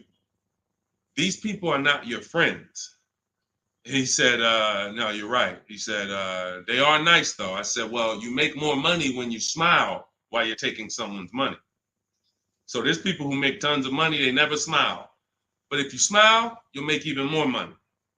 The point is to understand that someone who has an interest in making money on you should never be your only offer. Never. Because you don't know how much they've built in for themselves. So when you get this pre-approval offer, the best thing for you to do is to, all right, there's some smart people on here that know this. They know this particular part. You separate your car purchase from your loan. You can't mix these two things. I want you to start looking at Angie. I want you to start looking at your car purchase separate from your loan. There's something I call the 3 pillars of great car deals. 3 pillars. And if y'all are on break or something, or you should have a pen taking notes, unless you're gonna watch this replay, because we're gonna cover a lot of stuff in the next hour. 3 pillars of great car deals. You must get a great deal in each pillar to actually get a great deal. First pillar, who I buy my car from. Second pillar, who I get my loan from. Third pillar, who I sell my old car to. Those are 3 independent transactions. So when you give a dealer your old car, because you said I'm going to trade, now you give a dealer your loan. And you also buy a car from that dealer. You've given them 3 transactions. Each of those transactions has big money in it.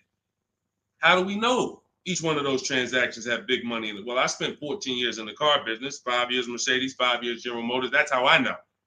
But how you can know is to look at the fact that there are companies that only want to lend you money to buy cars, and they want to fight for your business. There's banks and credit unions out there. They don't sell cars. They sell money. They sell money. They want to compete. Please give us a chance to earn your business. You're going to start doing that. There's companies out there, Driveway, Carvana, Kelly's Blue Book Instant Cash Offer, AutoNation, CarMax, Car Gurus, 6 offers. There's companies that buy cars. They pay cash. This isn't Facebook Marketplace. The only way we used to get more money for our old cars than we could get from a dealer is we had to sell it privately. Y'all remember that? Remember that? If you wanted to make 2,000 or 3,000 extra than the dealer was going to give you, you had to sell your car privately. These 6 companies that I just named are going to pay you more than any dealer is going to pay you to trade. So what you got to understand, academic weapon, and people like you who are asking these questions, you got to understand that there's 3 parts to a car transaction. The ones I just broke down, that's if you have a trade. But now, how do you make sure that you get a great deal in each one of the pillars? It's simple. Bids. It's simple. Bids. All you have to do is embrace that. As long as I get bids, it's impossible for me to overpay. This is great for the people who's not a good negotiator. Let's be honest here. If you're not a good negotiator, type not me. You're just not good at it, or you just don't like it. Just type not me. Or me. It doesn't matter. Just something to tap in. Be honest. I see you, academic. Okay. Anyone who's just not, and here's what I know, because I'm taught this in sales. Only 15% of the population is. Only 15% of the population is comfortable with conflict. Hey, Terry, thanks for being honest. This is how we're going to win, being honest. So when you look and say, well, if I'm not a good negotiator, how do I get below market prices? It comes back to bid. So everything I'm teaching you is based on a bidding system. What you should be doing, Angie, is I'm gonna teach you something I call the bank bidding war. This is in my new book. So when you get your copy of the book, you'll see the entire bank bidding war blueprint. I tell you how to do this step by step. The credit bureaus, dealers don't want you to know this, so pay attention. Everyone hit the share button. Shout out to the sharers. I need everyone who shares to hit the share button. If you're on YouTube, hit the like button.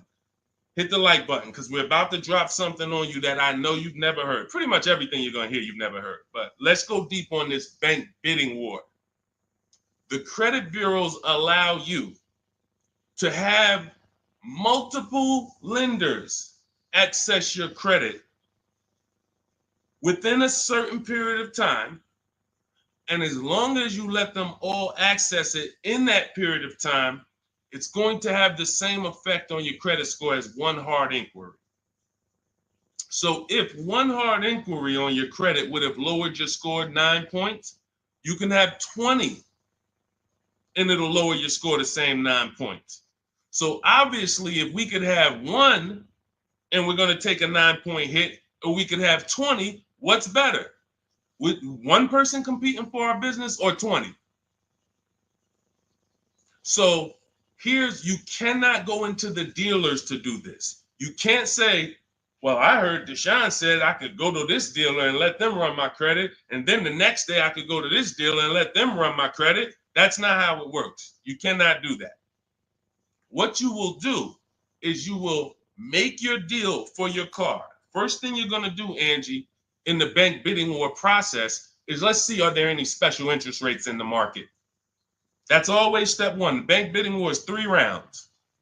Step one is, are there any special interest rates for the car I'm looking at? Are they running 0%? Are they running 1.9%? Anything that I know a bank or credit union can't beat at all. It's a subvented rate. It's like a rebate on a finance. It's the company saying we want to move a lot of these cars. Let's give the people low interest, no interest. Now, once I check that off, there's no special rates. Now we're moving to the next step, which is shopping for our car. Now, I have a tool in my book called the Perfect Budget Exercise. I created a calculator to do this because most of what you need to do when it comes to getting pre-approved is for budgeting. No different than buying a house. They tell you, hey, you're pre-approved for $400,000 at this interest rate and for a 30-year mortgage. Why do they do that? So you can budget. So the only purpose of a pre-approval is to budget. So the problem with these pre-approvals now is they're doing something where they're trying to get over on you. And they just see anytime the public starts to move in a certain way, here comes the scammers, here comes the wolves. Once the public started talking about pre-approvals, every bit of the conversation went there, but they don't want you to get pre-approved and shop competition. They want you to get pre-approved and locked into them.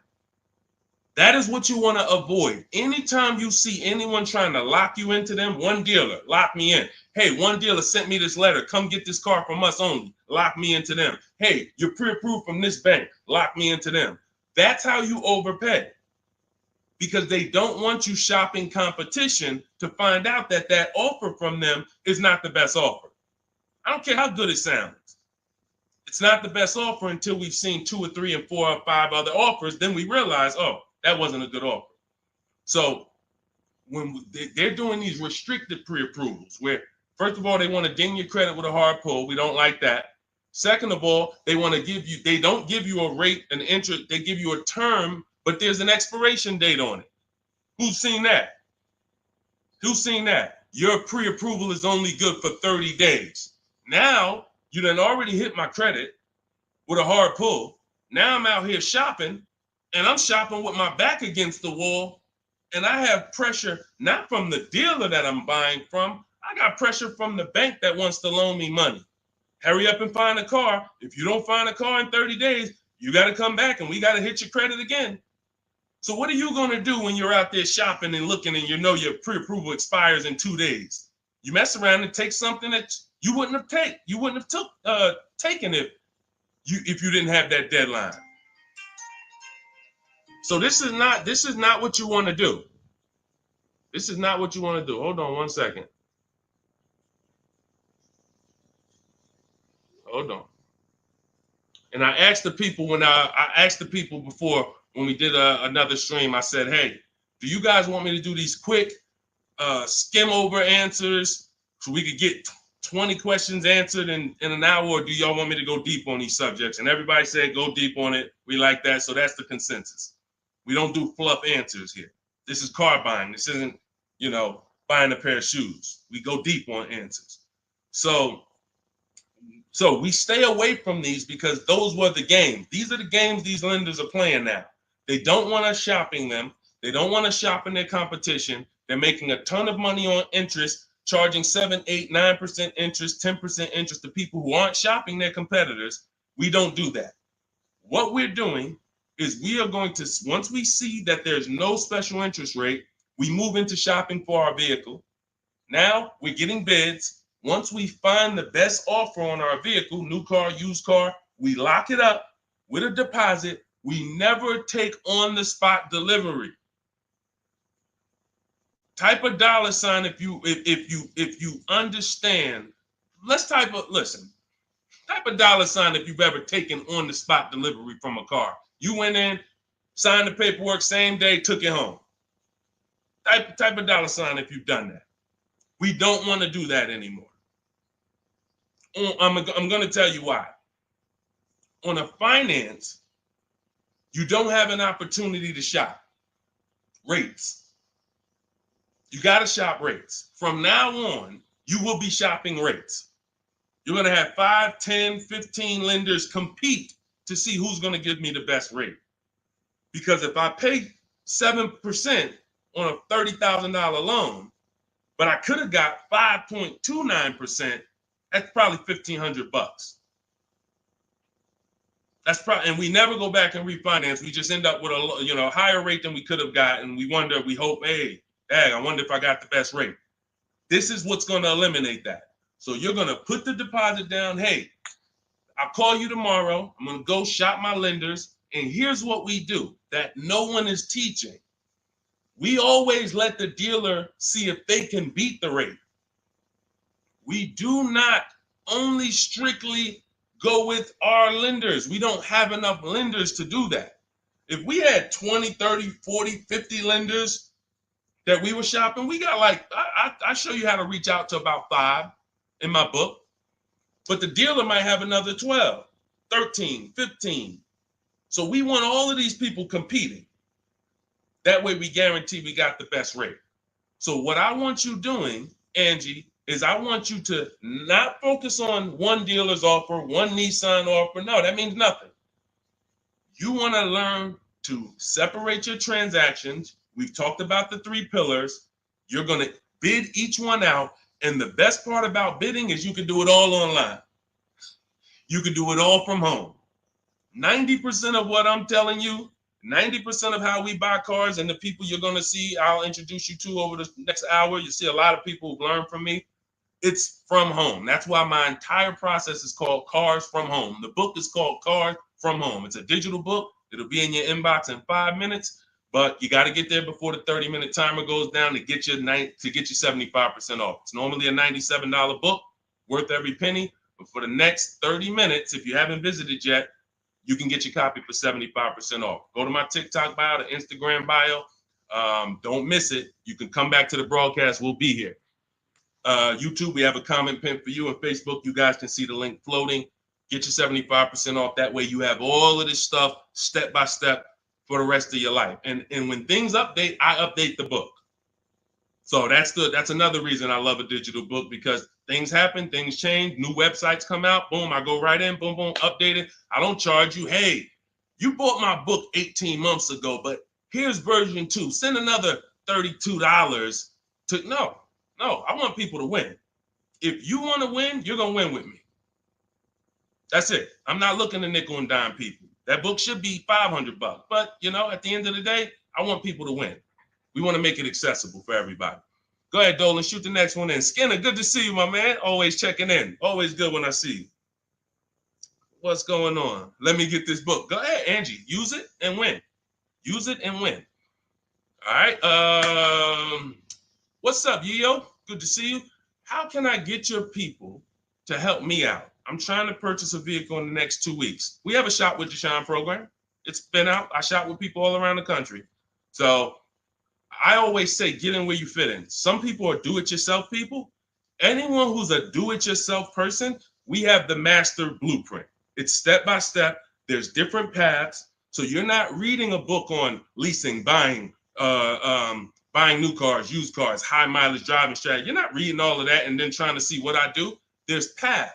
I basically have it like the warp zone. If y'all ever played Mario, if you're on a lease path, I have links in the book to keep you on the lease path. You're not reading used car stuff if you're leasing. It's going to confuse you. So, but that's do it yourself. That's the blueprint. Some people are like, okay, I want to do it with you, Deshone. Can we work together? How can? Yeah, we have that too. And we have to. So I put the information out. There's no excuse. There's no excuse for you 2 years from now being on my live and saying, hey, I'm still trying to figure out the car buying process. There's no excuse. You got a 14-year veteran here who nobody in the industry can control me because I don't work for a dealership. So I tell you everything that I do to buy cars below market value, lease cars below market value.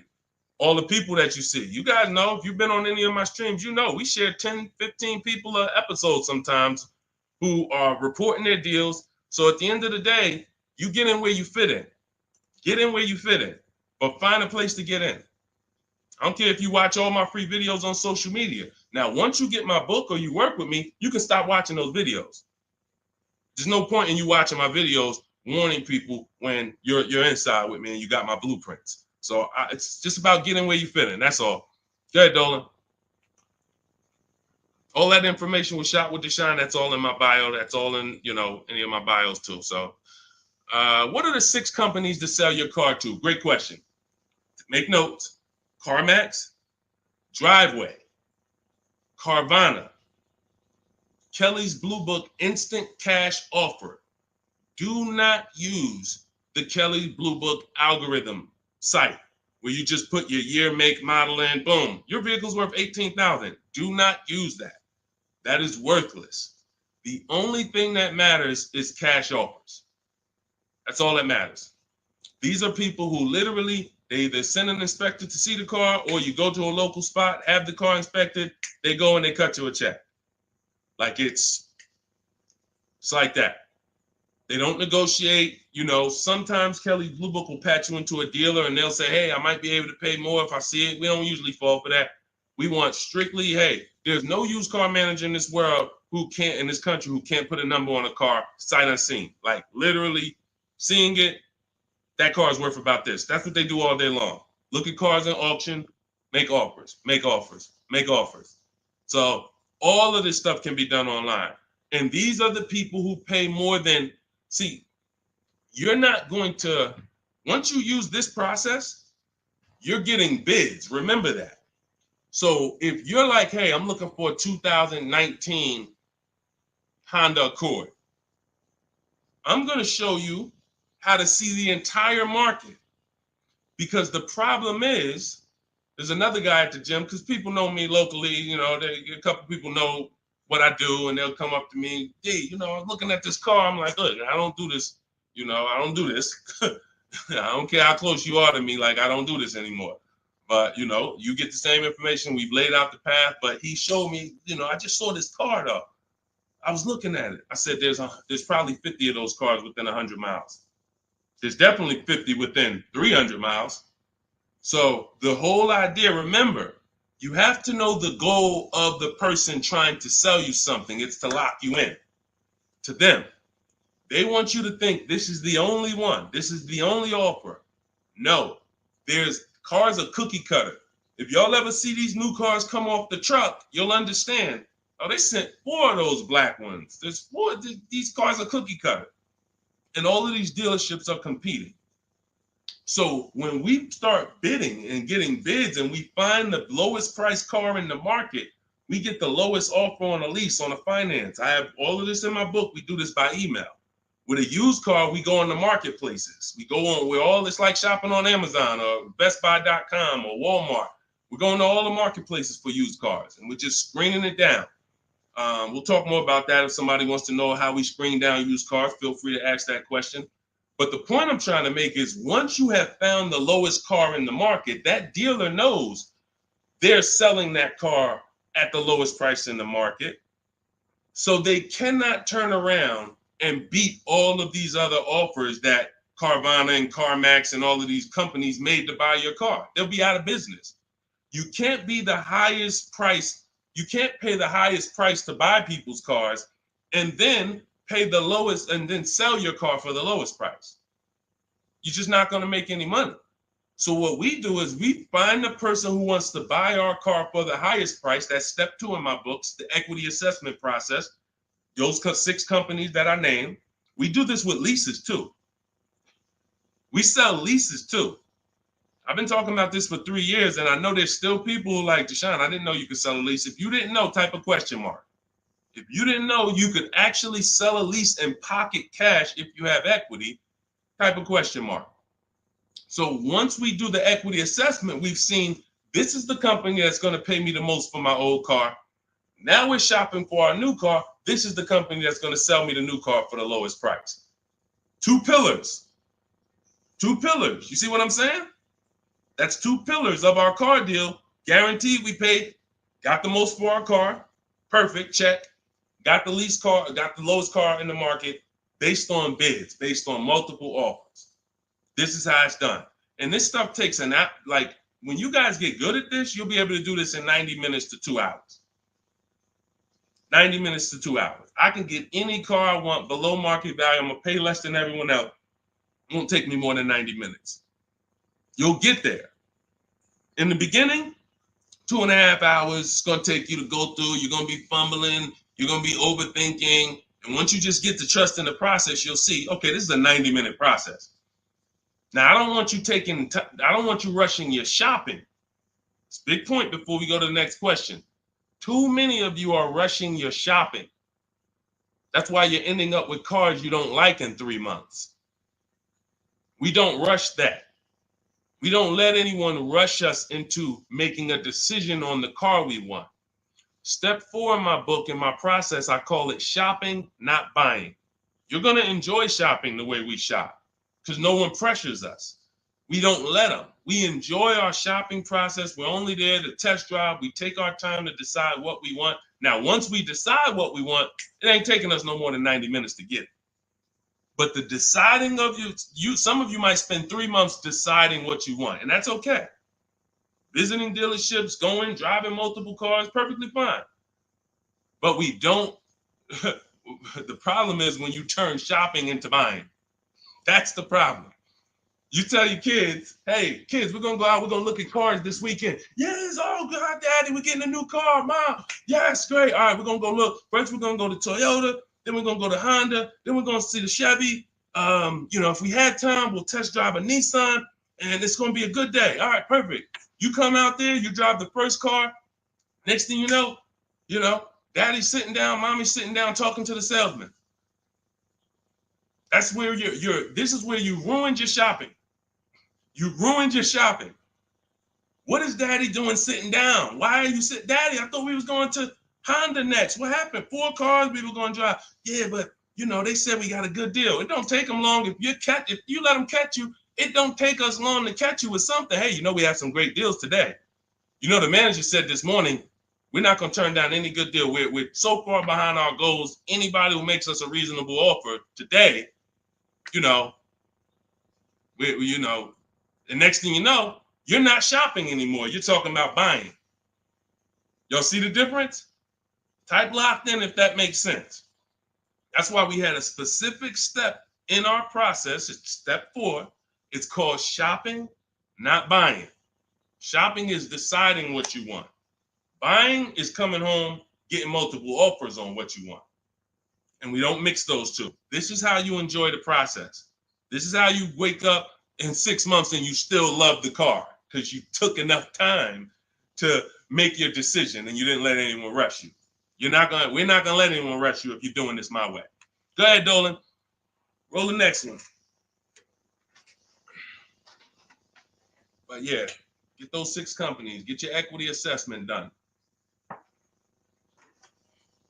What's up, Terrell? Good to see you. Deshone, I sent out the initial contact template to the dealerships, and a lot of them are trying to get me to come in. That's why we had scripts. Listen, here's what I say to people that I work with. Whether it's most of the time this is people I'm working with in my coaching program here's what I say. I tell you up front, 80% of dealers are overpriced. 80% of dealers are here to make the process difficult because the more difficult they make the process, the more money they make. It's very simple. When you get my book, I have email scripts that reply to everything. For example, Terrell, when you open up the script for the initial replies, you'll see when they say, hey, when can you come in? We copy and paste. Actually, I'm going to be doing my entire process online. Do you have a car that I'm interested in? Do you have a match? Every script ends with a question. Whenever you are emailing a dealer, it should always end with a question. Somebody said, how much is the book? It's normally $97. If you go to my TikTok bio before the actual 30-minute timer gets to 0, you can get it for 75% off. So it'll be $24. So everyone who's visited that site already, if that timer started, it's going. So once it gets to 0, the price is $97. That's just our welcome offer for our new people. And you have a link in the YouTube comments as well as Facebook floating. You guys can see it. Instagram bio. Go activate your 75% off. It'll be in your inbox in a minute. But that's the whole thing. So let me read the rest of your question to see if it was something different. And a lot of them are trying to get me to come in and talk to them and test drive. What to do next? Resend another template. Well, there you go. No, you don't resend another template. We actually use the scripts. See, the reason why I know everything they're going to say is because those are templates too. When you guys get these emails, who gets the emails from dealerships? Hey, Jane, we love your 2016 Kia Sorento. We have a customer looking for that. My used car manager just said he needs that vehicle. Who's gotten that? Who's gotten those emails? Type me. Type me if you gotten it. Hey, I can get you out of good news.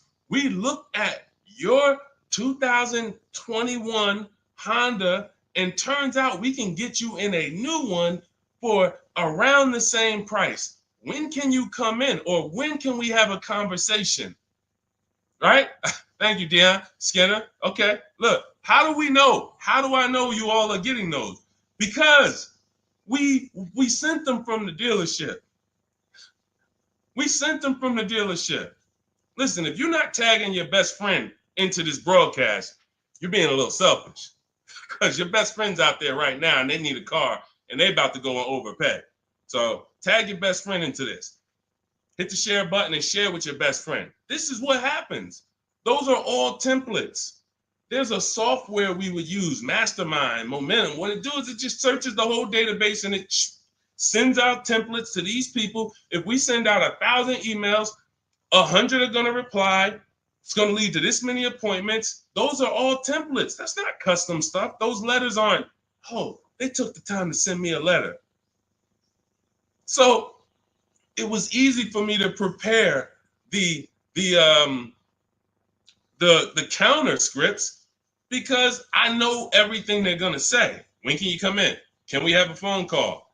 You know, it'd be a lot easier. All the stuff is there. That's why there's 3 different sets of scripts in my book. And there's no other book that does this. Quite honestly, there's never been a book that I've seen that actually has links to videos, actually has links to documents with scripts that you copy and paste.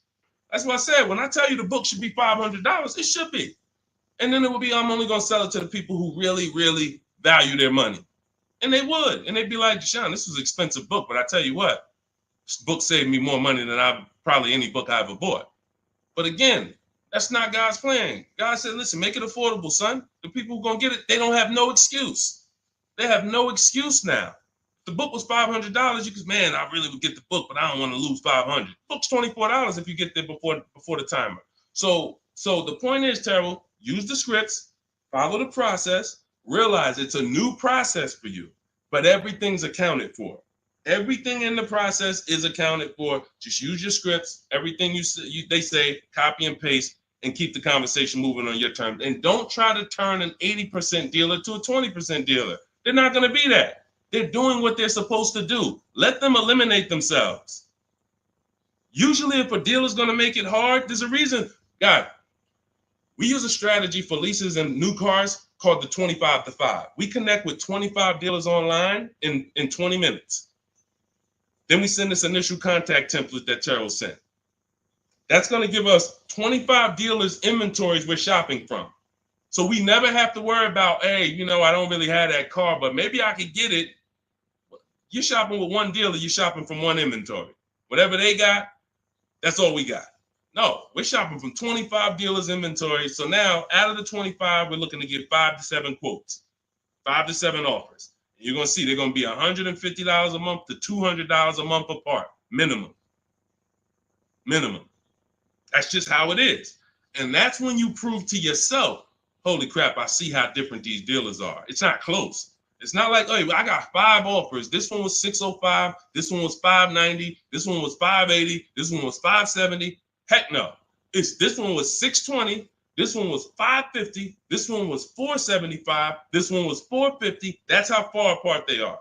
The 80% make big money, big, huge commissions. Like, it ain't like, so the 20% are the people who we want to find and do business with.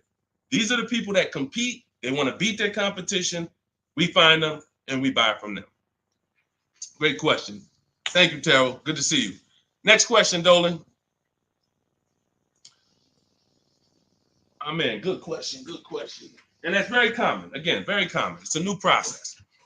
All right, I said that's the same question. Same question, Dolan.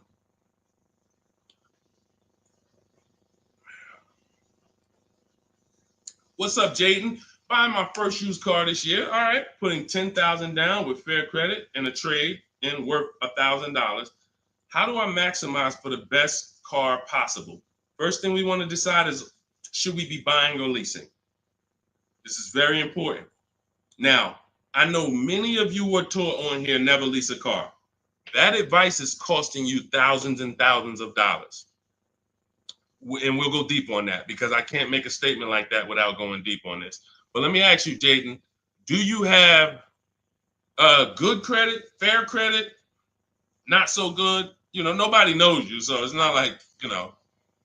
But I need to know this to properly answer the question, because some people, you know, they want to put a lot of cash into the transaction because they don't really have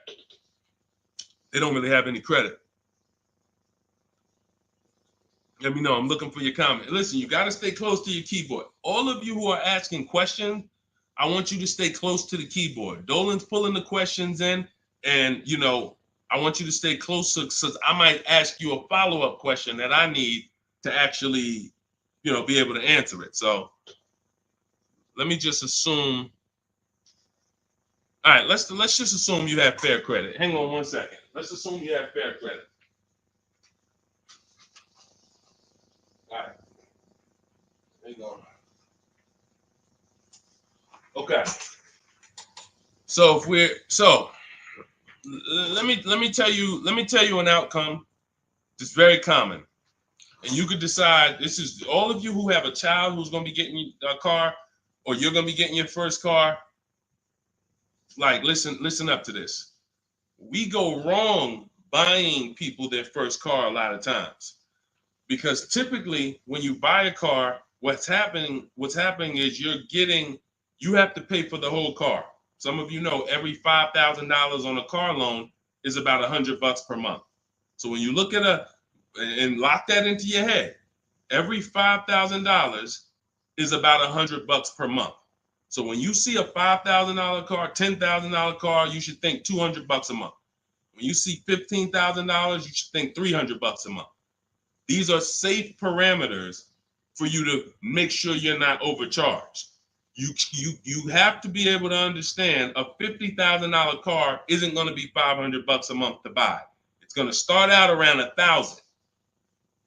So we need to know these things, because you can manipulate loans to make payments lower, and that's how you end up in a 9-year loan, because you went in saying, hey, could you get that car to 700? That car's nowhere near 700 with a good loan.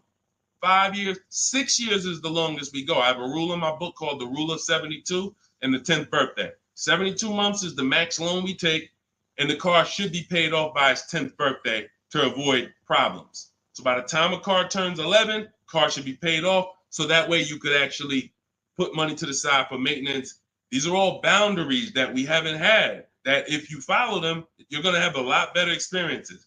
So if you don't have the credit to lease, then I would say, okay, get yourself an inexpensive car, try to get a small loan. You know what? The first question is, how many years are you going to keep the next car? That's the first question. That is the first question. When you open up my book, the first question, if you and I were talking on the phone, Jaden, the first question I would ask you before credit, before anything, Jaden, how many years are you going to keep the car? Now, if you say to me, Deshone, I'm definitely keeping the car 9-10 years. I don't need a car every couple years at all. I'll keep a car a decade. Perfect. Forget about leasing. In my book, first step is, how many years are you keeping the next car? I want y'all to answer that. Everyone who's shopping, everyone who will be shopping, you're shopping now, or you're going to be shopping soon in the next 6 months, a year. I want you to answer the question. How many years are you keeping the next car? Guaranteed. Guaranteed. Because everything else comes after that. When you're going to keep it 8-9 years, I'm going to show you the steps you need to make sure you get a car that will last 8-9 years. Plenty of people say, oh, I wanted to keep the car a long time, but you didn't take the steps to make sure you got a car that would last that long. So everything comes from this question first. How many years are you keeping the next car? So now, Jaden, let's say you say to me 8-9 years. Perfect. So now what we're going to do, we're going to the purchase path. Not thinking about leasing. New car, used car, based on budget. Based on budget. Now you said you have a trade-in worth $1,000. I'm guessing it's an older car, so you can still put it through the equity assessment. But if you're saying it's worth $1,000, who told you that? See what I'm saying? See, the highest offer for your car is what it's worth. I want y'all to get into the habit of getting offers so that you know exactly what your car is worth, not letting one person tell you what your car is worth. So now let's just say, for example, your car is worth $1,000. Now we're looking at, well, do we get a new car or pre-owned car? And if we get a pre-owned car, here's how we determine new car versus pre-owned car. Budget is one. Now let's say you could afford both. I could afford a new, I could afford a new pre-owned. Which one? Well, it's based on values. Some people, you only get a new car every 10 years. You're like, hey, I want to get me a new car. Because at the end of the day, over a 10-year period, the amount you pay for the new car, you'll get some of it back on the back end. And some people are like, I want to get a new car every decade. I want to treat myself. I could afford both. Some people are like, hey, I can afford both, but I'd rather knock 30% off. I don't need the latest one. I'd rather knock 30, 40% off what the price would be. It's just different values. There's no right or wrong there. In my book, I teach you both of those things. When you get to that step, that's how I help you make a decision. So sounds like, I would need more information. That's why I'm asking you, because I don't teach a one size fits all thing. I teach based on where you're at, here are your options. Pick one. Now, when it comes to buying versus leasing, oh yeah, one size fits all. Anybody on here who is not keeping their cars 8 years and you're buying them, you're losing thousands of dollars. You're just losing thousands of dollars. You can't compare. Like, look at somebody like Safrina. I use Safrina's deal. Oh, that's Teddy. Look at Teddy. That's a luxury car. Let's take a luxury car. Teddy got a $73,000 BMW. $73,000 BMW. He's paying $856 a month. He's not keeping it 8 years. He knows the 8-year rule. He said, okay, if I'm not keeping my cars 8 years, I'm going to shop for a below market lease. He uses our bidding system. He gets multiple offers. He said the highest offer during the process was $1,123 a month. That was his highest offer. He's paying $856. When I tell y'all, if you don't have a system to reveal the 80% dealers who are overcharging people, you're buying from one of them. You're buying from one of them. They do business. It's not like these guys are going out of business. You're buying from one of them. And you see, but Deshone, they told me this was the best deal that they could, this was their best offer. It was their best offer. It wasn't their competition 20 miles away's best offer. It wasn't that small dealer that's 45 minutes away that doesn't get the traffic that this city dealer gets, that once they see your information and they say, wait, hold on, we don't get the opportunities they get where they could just charge people and then they keep coming back. We only see, 3 people a day sometime. Boom, okay. Listen, we're gonna beat their we're gonna beat them, and we're gonna have our license plate in their market. This is what you can't see that when you're in a dealership trying to make a deal, negotiate with them. So this is what you prove to yourself. The 80% dealers charge tons of money before, and they won't go below a certain price. They might take off $3,000. I ain't going no lower. That's it. You don't want the car? Next. See you later. Listen, sorry, I'm not selling a car for less than that. They have a minimum threshold, a maximum amount. We ain't taking less than this for our car. Their competition, they'll go 3,000 less than that. Got to get them. So now let's go back to the leasing versus buying scene. When you look at this and you look at Teddy, you can see, can you take that comment down, Dolan? Matter of fact, I got it. Look at Teddy. So $829 a month, he's paying $856. Now, $73,000 vehicle, that vehicle on a 5-year loan, every $5,000 is about $100 a month. That vehicle should cost $1,500 a month. Even if he got a huge discount, let's say he got 15 grand off. Somehow, magically, he got a ridiculous discount. Instead of 73, he pays 60. $1,200 a month, 5 years. $1,200 he's paying $856. No money down. We don't, and whenever we shop, what you're going to learn as you listen to me and you shop the way I'm telling you to shop, everything we shop is no money down. We might put money down later, but we only put money down after we guarantee we got the best deal. All right. Let me echo that. You only put money down after you guarantee you got the best deal. What does that mean? You paid the best price for the car. You found the dealer that's going to sell you the car for the lowest price. You found the bank that's going to get you the lowest money. You did this from home using online tools. If you're doing it manually, you call around. I don't care if you call around. It's harder than my way because, but you want to call around and try to get multiple offers from dealers. The point is, once you find the best offer, now we can put money down if I want to lower my payment. But what dealers try to get you to do, especially the 80% and the people you're used to dealing with, they want you to put money down to get to a payment you'll take the car for. Big difference. Hey, how much is this car? Hey, it's $1,100 a month. Yeah, I can't afford that. How much money can you put down? How much money can you put down? Man, I could probably put down like 15, but can you get me to like 700? Now you're trying to buy your deal. You're not focused on the interest rate. You're not focused on the price of the car. Is he even selling me this car lower than what I could get on the market? You're trying to buy your deal, which is why the 80% dealers, here's what the 80% dealers make tons of money doing, making you think you want. And all I want you to understand is this is simple, easy. That's hard. Once you step in, start doing this like Teddy, once you start doing this like Danielle, look, like Ansley, look, like Jen, all of these people get below market deals from home. Once you start doing it like this, you'll realize this is the easy way. At home, at work, man, I just bought a car. How you buy a car? I ain't even see you spending all this time in dealerships. Look at all these offers in my email. Look, this offer, this offer, this offer, this offer. Yep, just the one. I just locked it up, saving me $7,000. You'll never go back. You'll never go back to the old way. You have to learn cars from home. All the money is over. All the overspending happens inside dealerships, which is why we never do it. Go ahead, Dolan.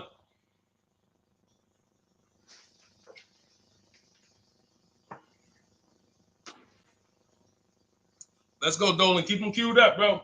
Let's go. To Cali, good to see you. Should you put a down payment on a car? Well, that's just what we were just talking about. What we were just talking about was, all right, let's talk down payments on leases. First of all, you got to realize something about a lease. Whenever you put a down payment down, if the vehicle's stolen and they don't find it, or if it's totaled, you don't get the money back. I'm not a fan of putting huge money down on leases, but unless you do one thing, you assess, well, two things technically. There's only two ways to lose your down payment. Car's stolen and they don't find it, or it gets totaled. So here's what you ask yourself. How many cars have you had stolen in your life? Some of you are going to be like, man, 3. I wouldn't be putting down payments on leases. Some of you like, Deshone, I never had a car stolen. Thank God. All right. You can check. You can check. Now, second question.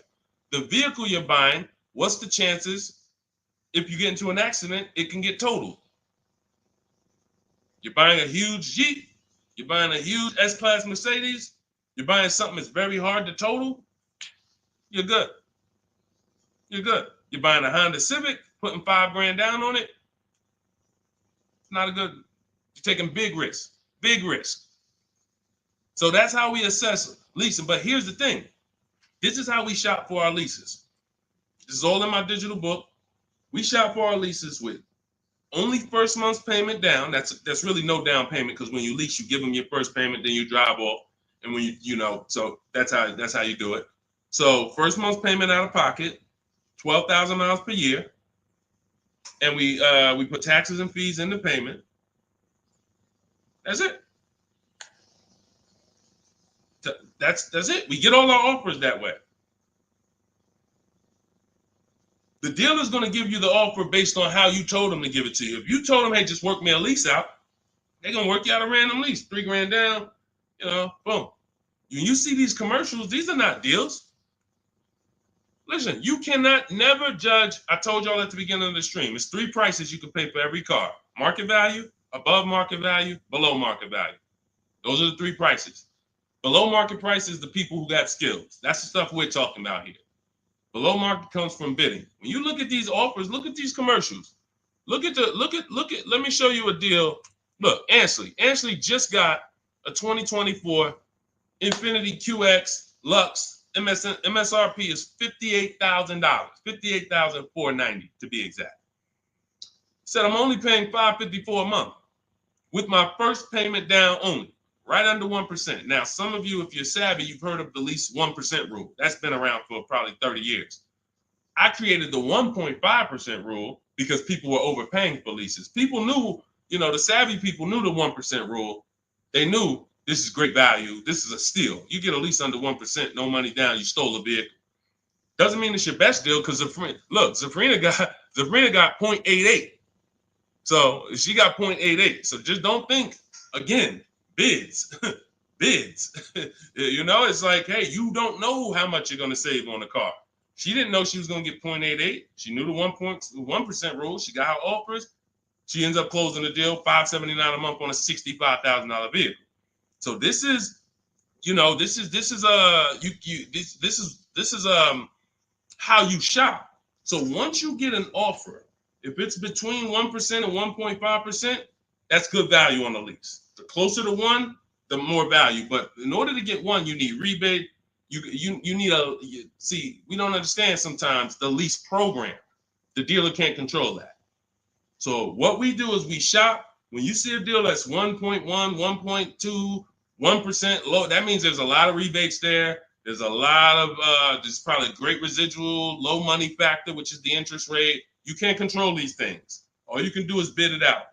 Now, once you get to a payment and you're like, okay, I already know I'm under 1.5%. I got my 5 to 7 offers, so I know this is the best offer. But I want to drop my payment probably another $50. Now you put money down. You see what I'm saying? Type $signs if you got that. You shopped your deal. You got your offers. Type a $sign at that click. I'm talking to the people that's locked in. Listen, I know, unfortunately, we live in a world, a lot of people distracted.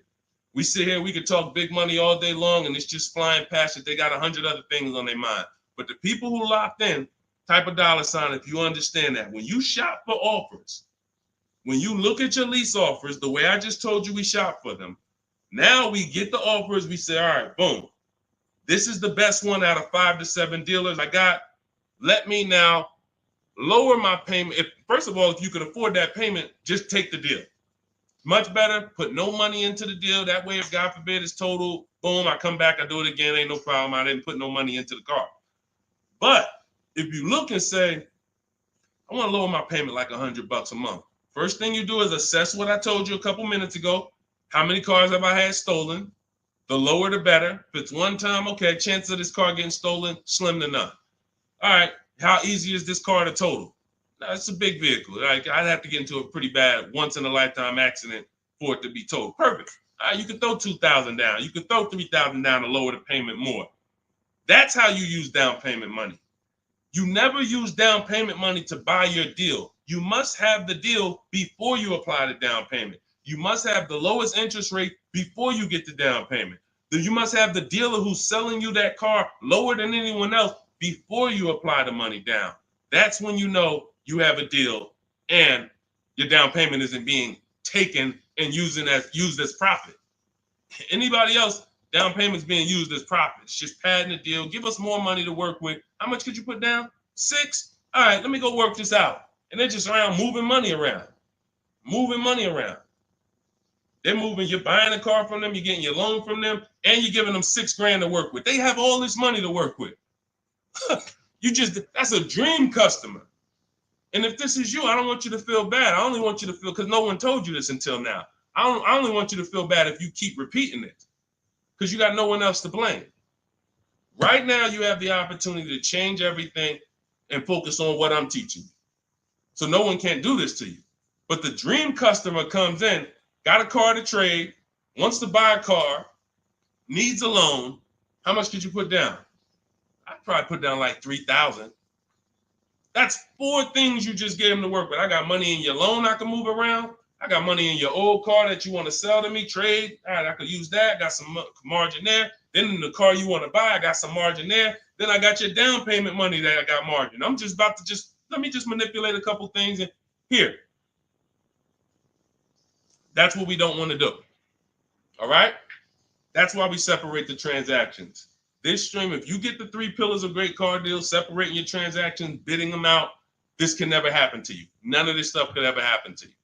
Okay? Everything we're going over is in my new digital book. It's called Cars from Home, 7 Steps to Saving Time, Money, and Avoiding Dealerships. This teaches everything step by step, how to get below market leases, below market purchases, new cars, used cars, high mileage driving strategies. Some of you who are driving over 18,000 miles a year, you can't do some of this stuff is not, you need custom advice.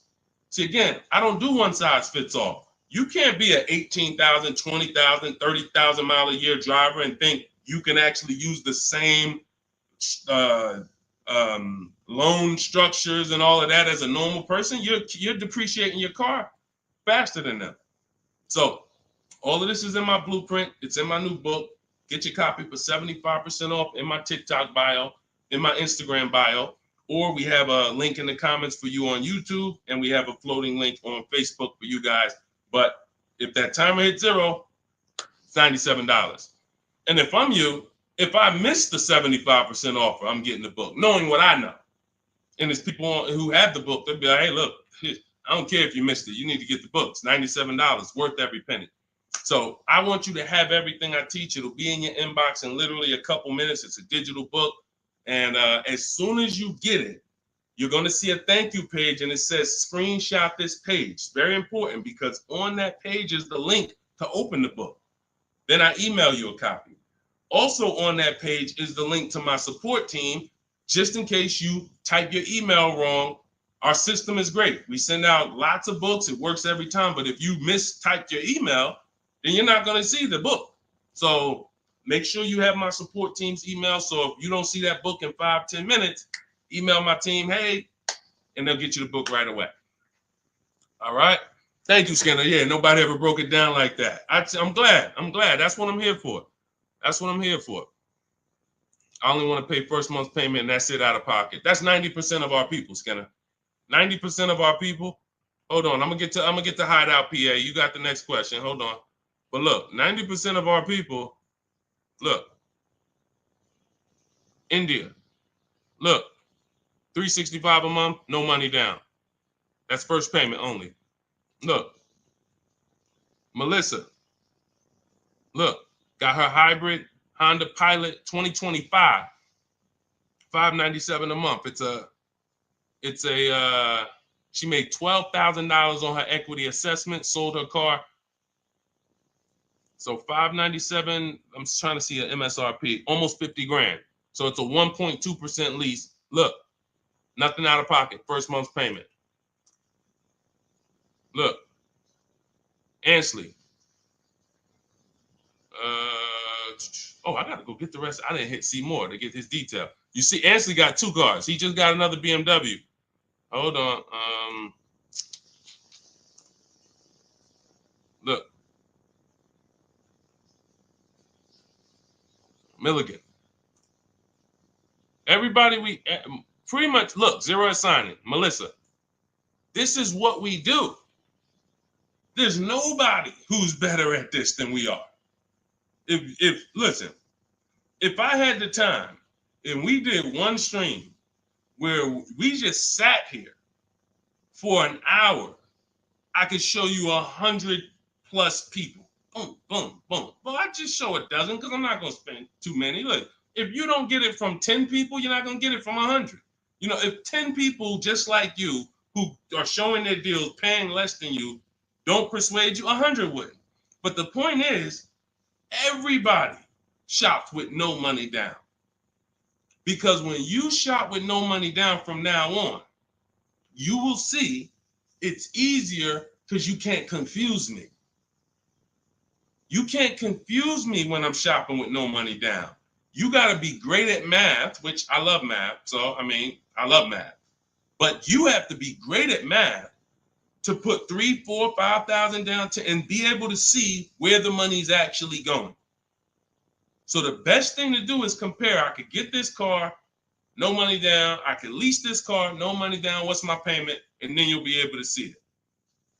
Dealers can't manipulate you. So definitely, that's all we do is no money down shopping. Go ahead, Dolan. You can put that one up. You can put that question up. I want to get to that. Hideout PA.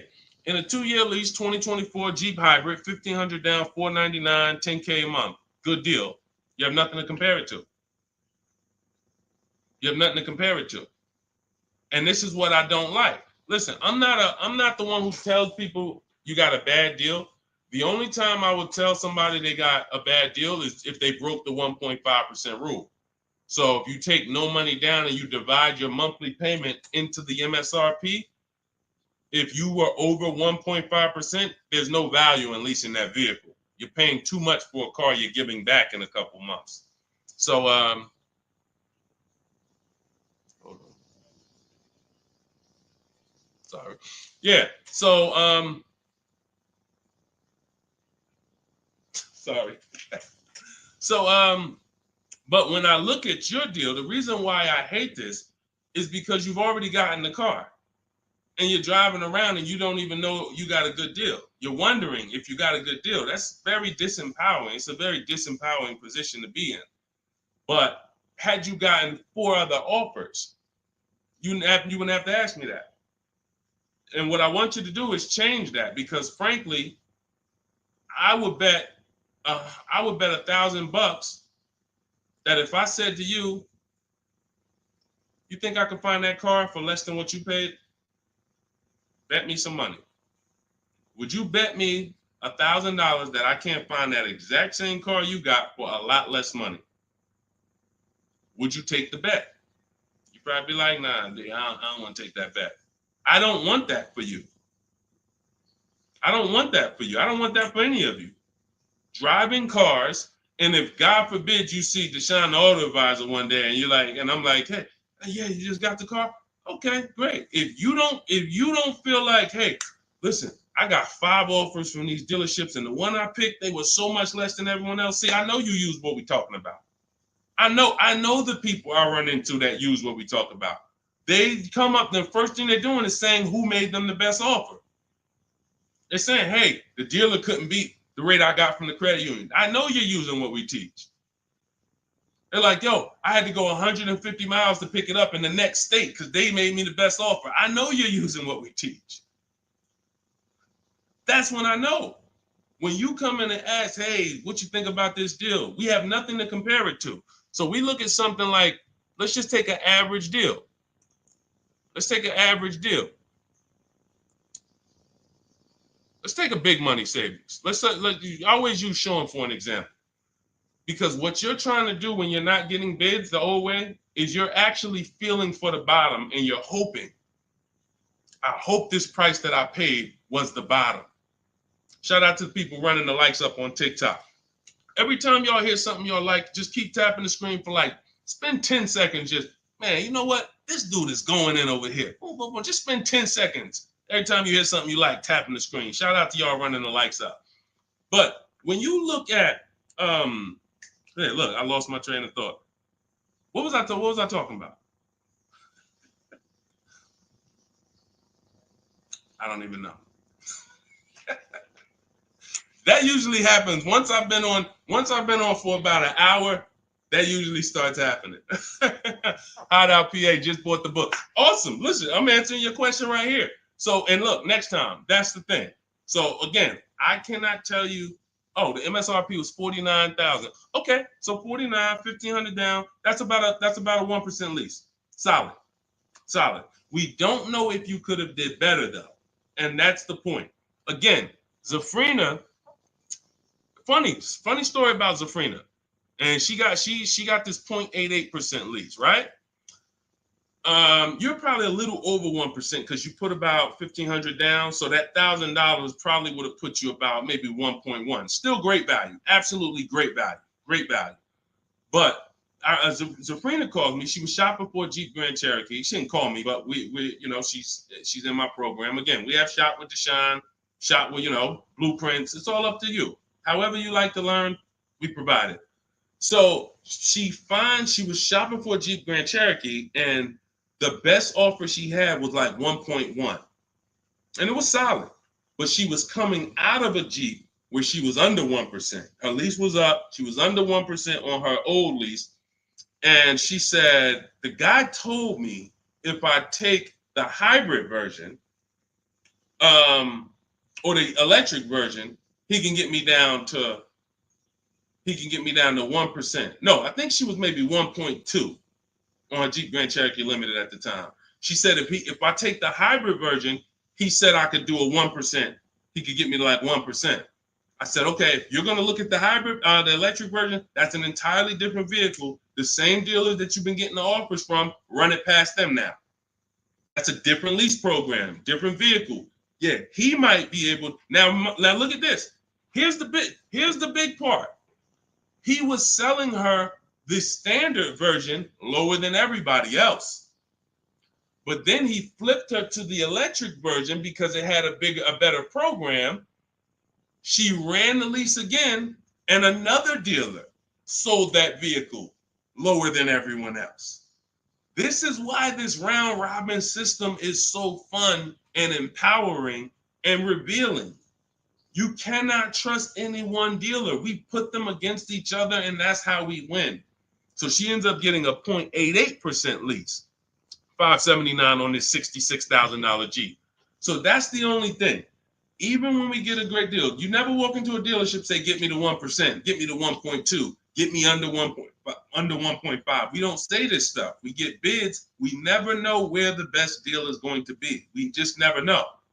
That's why we get bids. So everything we are learning is in my new digital book. Those of you who spent the last hour, 10 minutes with us, you're like, Deshone, I got it. I took a lot of notes. Perfect. But those of you who like Deshone, there's no way I'm going to remember all of this stuff. I want the whole step-by-step blueprint. That is Cars from Home. My new digital book is called 7 Steps to Saving Time, Money, and Avoiding Dealerships. You're going to learn how to get below-market car deals on leases, new cars, and used cars, and without spending more than 30 minutes in a car dealership. You'll be doing this from home. Everything we do is putting dealers against each other, making banks bid. We don't beg for these discounts. None of these people you saw me share, they know we don't do any begging. We are the prize. You are the prize. You haven't acted like it. You haven't accepted it. You haven't shopped like it. You're begging. Hey, come on, can you take off another $50? Come on, $25 a month. You're going to lose a deal over this. This is begging. You're begging someone to give them a $50,000 transaction. We don't do that. We're at home, empowered. Everything we do is in there. You have it in your inbox in literally minutes, and you can get it as long as you get there before the 30-minute timer is up. You get it for 75% off. So you won't pay the normal $97 price. You get your copy in my TikTok bio, in my Instagram bio, or you can click the link in my YouTube comment or Facebook below. So shout out to the people that's locked in. Skinner, shout out to you, Hideout PA. Shout out to the people who are like locked in. I know I can only help a small percentage of people. That's the sad part. The sad part is when I came to the internet, a bunch of smart people who studied the internet, they do this.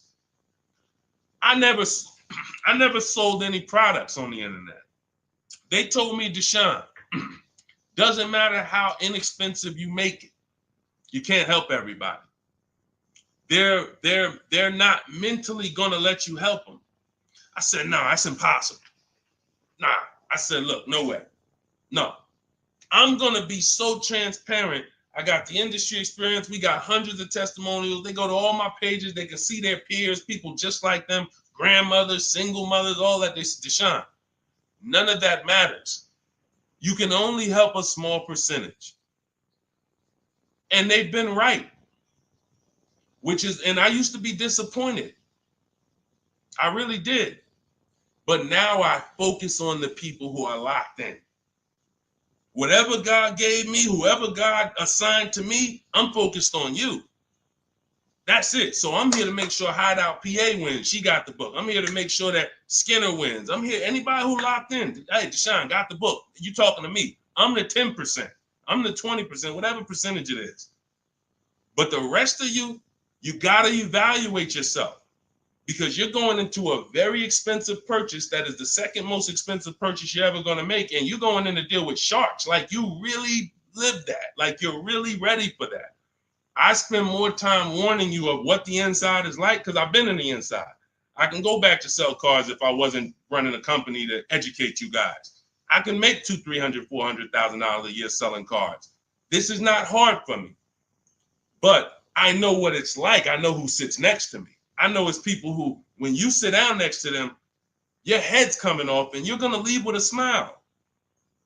It's an art. It's a science to making a customer leave with a smile. We got people who pay $200 more per month than they could have got, but they leave smiling. Don't let them run into their neighbor, though, that's got the same car and got a better deal. $200 less. Wait, you got the same car? What happened? They knew something you didn't know. So that's my warning. Shout out to the people that's locked in. Get your book for 75% off. Make sure you screenshot the thank you page. The book is right on the thank you page. As soon as you pay, you can download it, add it to your inbox, and just use it and win. And make sure you email me your success stories. All right. I'll see y'all in the next stream. God bless you.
And answers. Welcome to Car Shopping Questions and Answers. We're about to go very deep to make sure that you get the answers you need when it comes to buying or leasing your next vehicle. And we want you to have below market strategies. You can't pay market value and you can't pay above market value.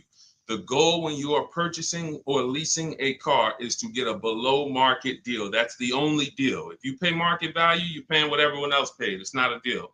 If you pay above market value, you're paying higher than what most people pay. It's definitely not a deal. The only deal is below market value. I see you, Rachel. We're gonna start off with you. I see your question on coming in on TikTok. So Dolan, we get ready to pull these questions in. As you guys start typing your questions, we're gonna have Dolan pull them into the show so you can start typing.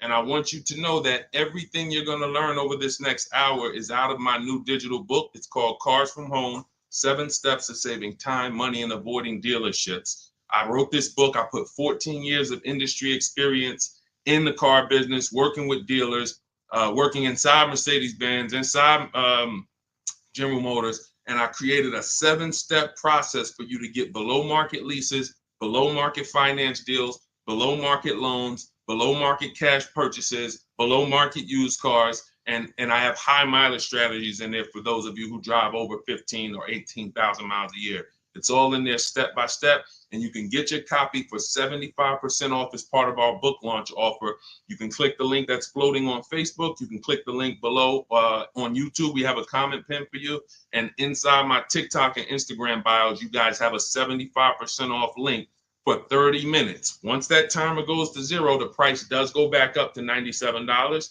It's still worth it at $97, but I'd rather you save the 75% off the total price so you have even more value. So get your copy immediately. Don't let it go down to 0 before you get your copy, all right? Let's get started, Dolan, with the first question. Start typing your questions, guys. We're going to get through as many as we can in 1 hour. And as you come in, can you hit the like button? It does matter. It does activate the algorithm. It does let these platforms know that we need more people over here so we can help them protect their money.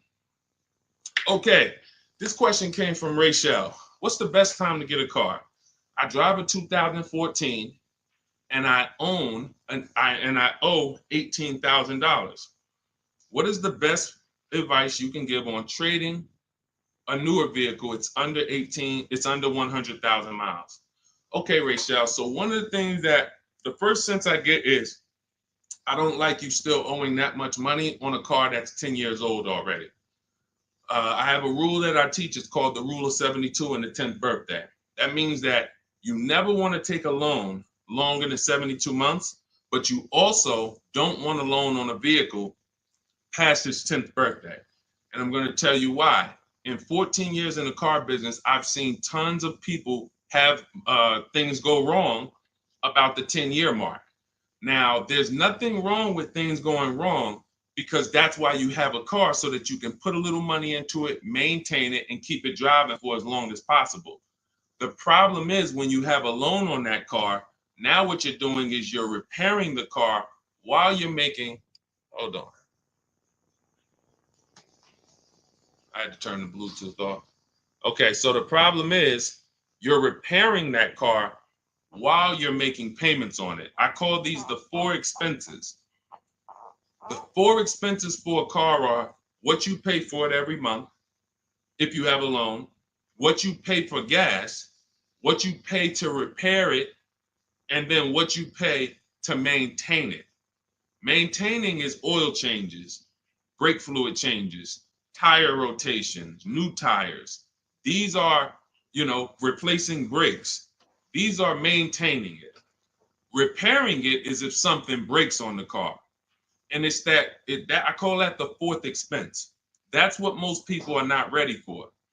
And what I see is if you have a loan past the 10th year, you're getting hit with you're getting hit with all four expenses. And if you've ever seen someone who has a luxury vehicle and they hate it, they usually are buying cars that are too old and taking loans that are too long on them. Because you'll see they hate the vehicle because BMW, you got your BMW, you go drop it off, they tell you, hey, you need brakes, that's maintenance. Then, hey, your navigation system or your electric system is messing up, that's $2,000. And then, you still had to put premium gas in the car, so you could leave out of there, it costs $5,000 in 1 month. And people be like, man, I hate this car. But the car is not the problem. The problem is you took a loan on a car that was too old, and you took a loan that was too long. That's why I created the rule of 72 and the 10th birthday. No loans longer than 72 months, and then your car needs to be paid off by the 10th birthday. Now, what happens if you look at the car you want and you can't afford that payment for 6 years? That means you can't afford that car. That doesn't mean stretch the loan out to 7 years or 8 years so that you can try to afford it. Right now, we could all go and we can look at a $700,000 house. Maybe most of us can't afford the mortgage on that, but if we stretch the mortgage out to 50 years, then maybe we can afford the mortgage on it. Doesn't mean it's a good financial decision. So if you're going to finance again, Rachel, I want you to keep that in mind. When you replace your current car, if you're going into another finance, which I don't recommend if you're not keeping this next car 8 years, because you're going to be in the same position again, you should be going into a below market lease.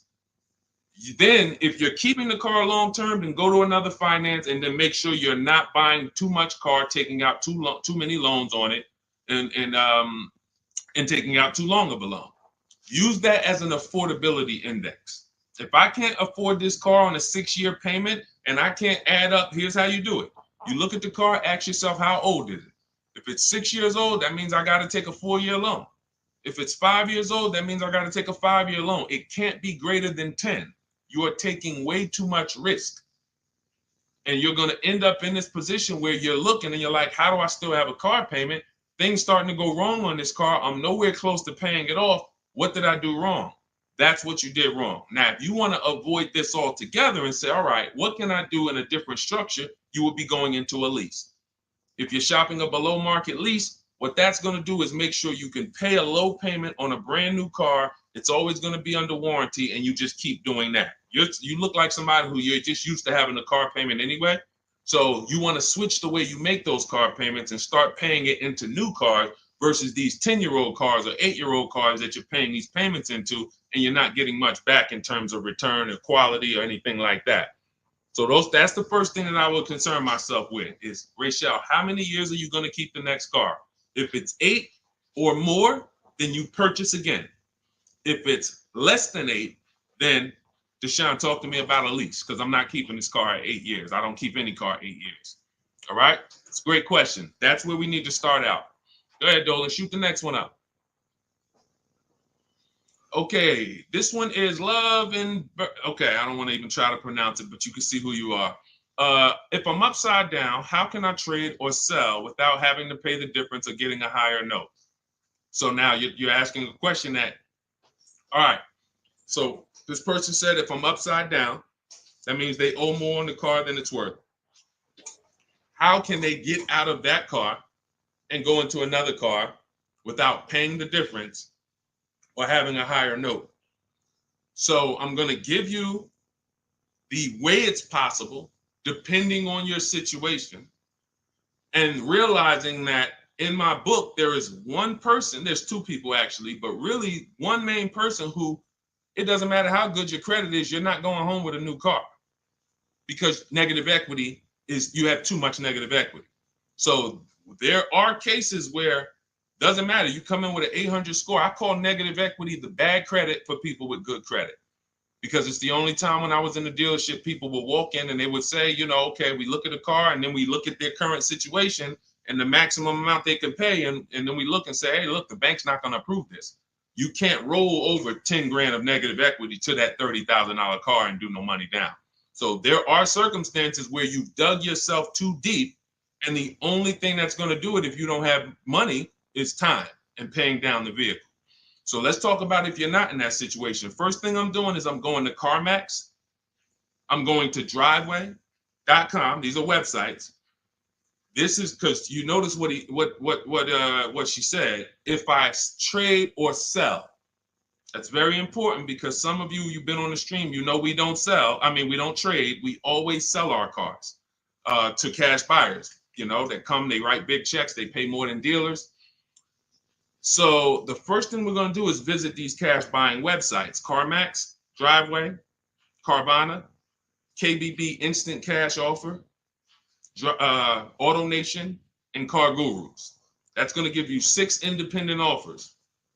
Now, once you get those 6 offers, that's going to tell you how much negative equity you have based on your payoff. You need to call your bank and ask them, how much is my payoff? That's the amount you owe. Don't look at your statement. Call your bank, make the phone call, and find out your payoff. Now, you look at what your payoff is, and you look at what your highest offer is. If your highest offer is the same as the payoff, you're break even. If your highest offer is 20, but your payoff is 15, that means you got 5,000 of equity. If your highest offer is 10 and your payoff is 15, you got 5,000 negative equity. So now the best thing to do is what I call pay the difference. Because when you pay the difference, now you can go into your next transaction and you can do a clean transaction. Clean transaction. So whatever deal you get on your next car, it's clean. You're not bringing any baggage over. You can shop multiple offers. There's no limits. But if you can't pay the difference, now you have to do what we don't like doing, which is trade. And there's going to be a ton of people with negative equity, because a lot of people bought cars that were overpriced from 2020 to 2022. You know, we were trying to warn people to lease, to ride out the market, buy inexpensive pre-owned cars to ride out the market, or, you know, keep their current car and not shop if they didn't have to ride out the market. Some people didn't take that advice, and they went and they overpaid because they had no shopping strategy. And now they're going to be 15 grand negative equity trying to get another car. So if you can't transfer, you know, there's limits to what you can transfer. If you can do what we teach and you actually can shop the market the way we teach, you might get a deal like this. Let me show, this is Milligan's deal. She just made this deal a couple days ago. It was for Mercedes-Benz brand new EQS. It's an EQE. It was a $79,000 vehicle. Using our shop from home strategy, she never left the house to get this discount. She went from $79,000 to $51,000 on a brand new vehicle. And if you're on Instagram or if you're on YouTube, you guys can see this. So we can't share the entire versions on Facebook and on TikTok. But if you like, anybody who wants to see, okay, I want to see these things that Deshone is, you can go right to our YouTube page, Deshone the Auto Advisor. And you go right to Instagram and you'll see the actual documents. This is her deal. She's posted up $79,000, $51,000. Why is this so important? Because when the bank goes to lend on this vehicle she bought, they're lending based on the fact the MSRP is 79.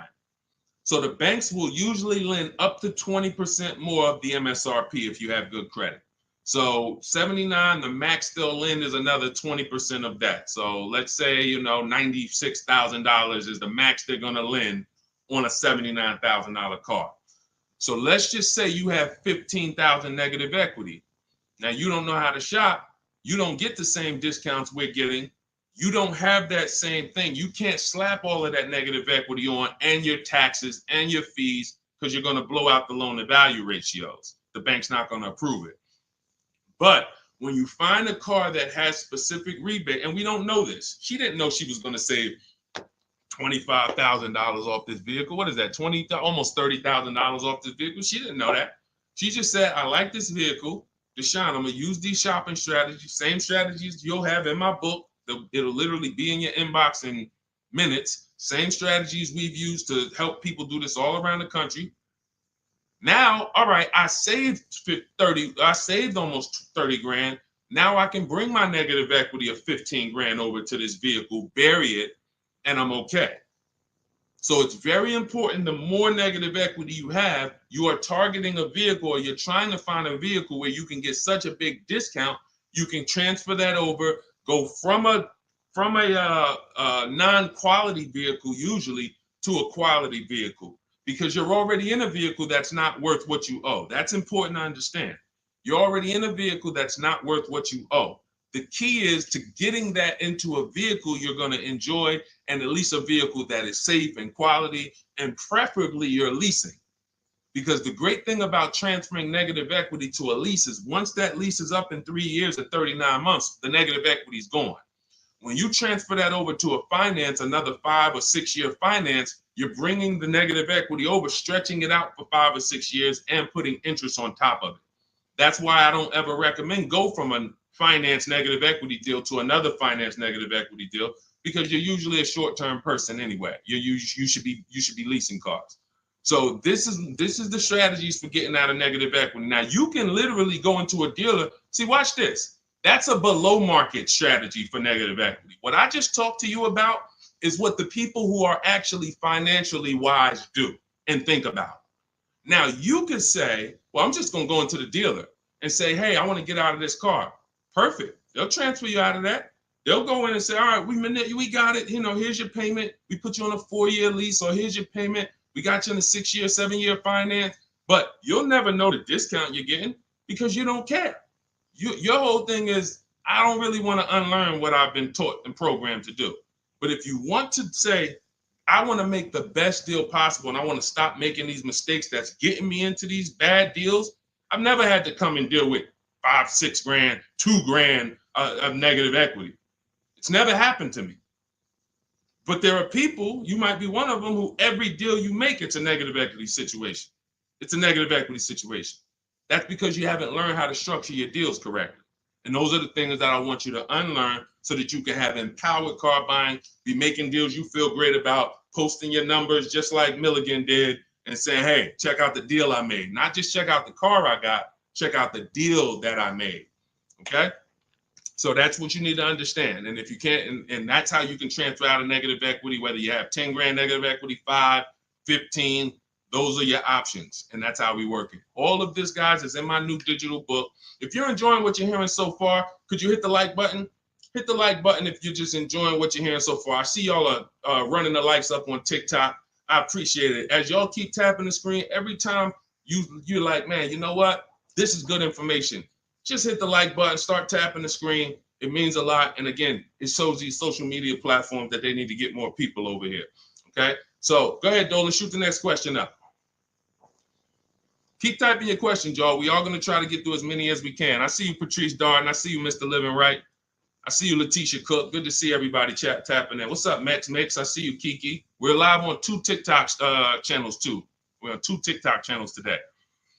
All right, now Roby asks, what's the fastest way to sell a lease? I'm over by 18,000 in miles and have 19 payments left. Okay, here's what I'm gonna give you. I'm gonna give you, this is, now, who has a lease right now that they're pacing to go over their mileage? They're pacing to go over their mileage.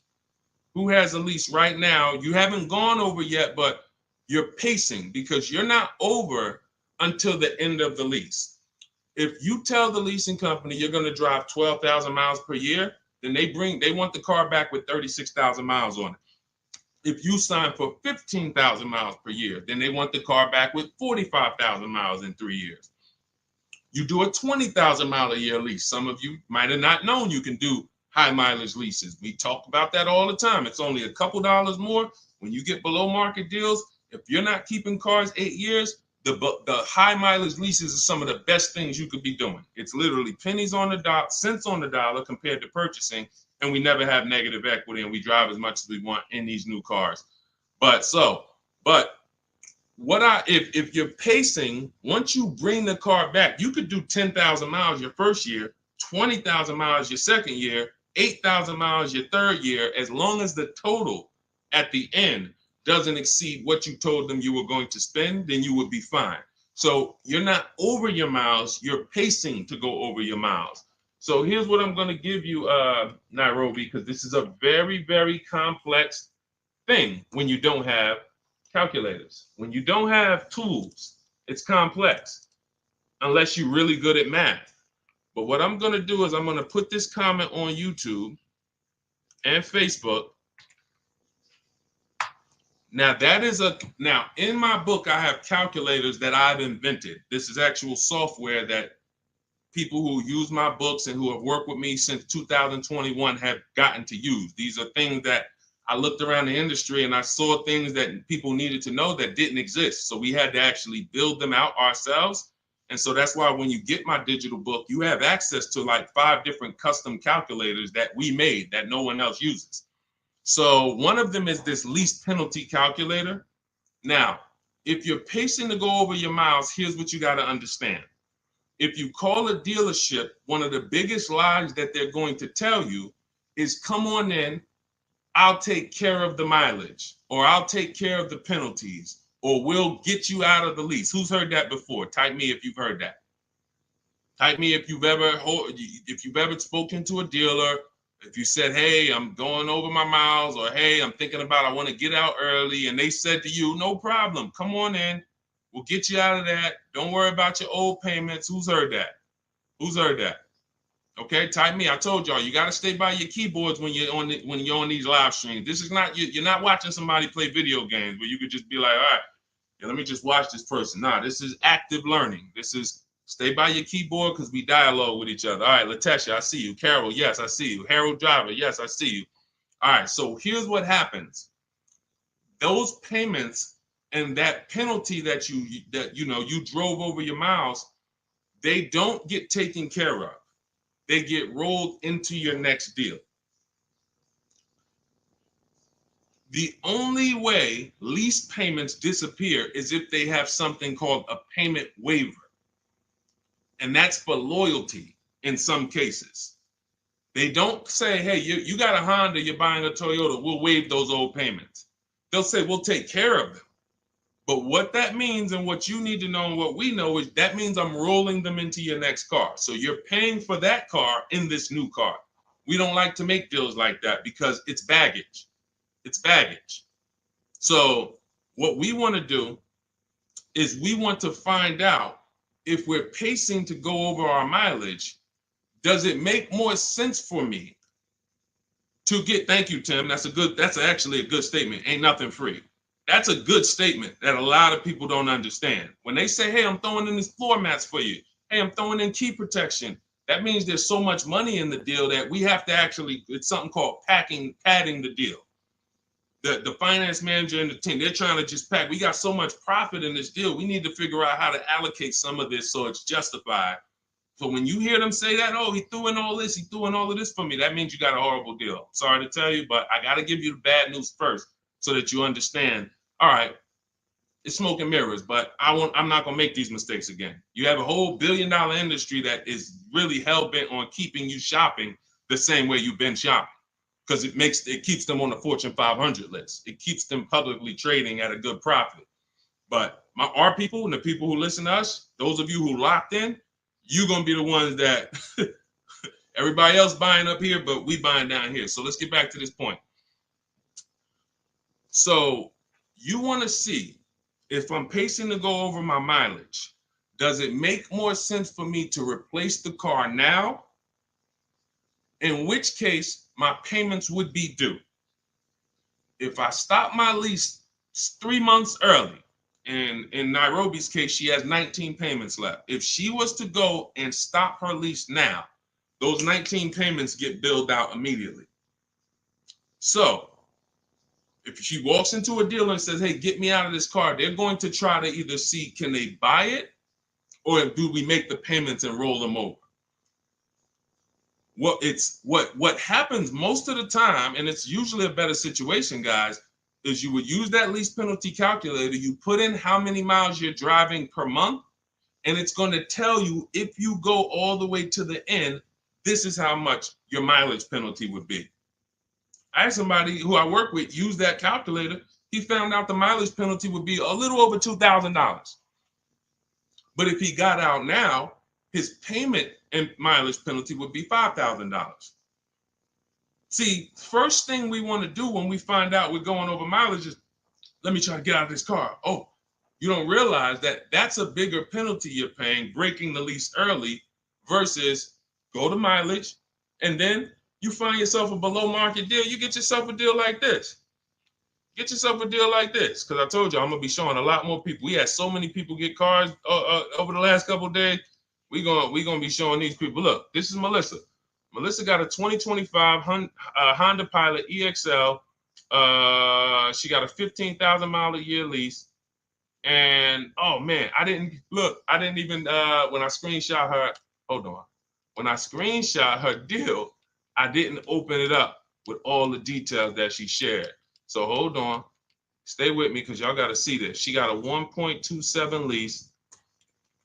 And if she would have let's say she was in a situation where she had a $2,000 mileage penalty, it would be simple for her to just literally roll that mileage penalty over here on top of her 1.2% lease. So this was her full deal right here. It says 15,000 miles per year, $597 a month. And look, she sold her old car because she was used to financing. This is the perfect example of someone who was taught never lease, never lease. She paid all this money to finance these cars. She had a 2018 Kia Sorento, and she would normally go in, trade that car in, and then use whatever equity she had, 5,000, 7,000, 8,000, as a down payment towards her next finance. And she just kept doing it over and over and over again, paying high payments, losing her equity. So she discovers me.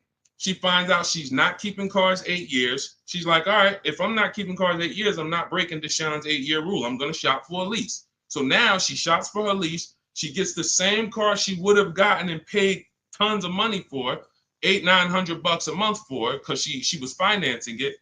But now she actually she financed, she gets her new lease, $597 a month. And look, she did her offers, the 6 offers I told y'all to do, 10 minutes ago, $12,000 in equity.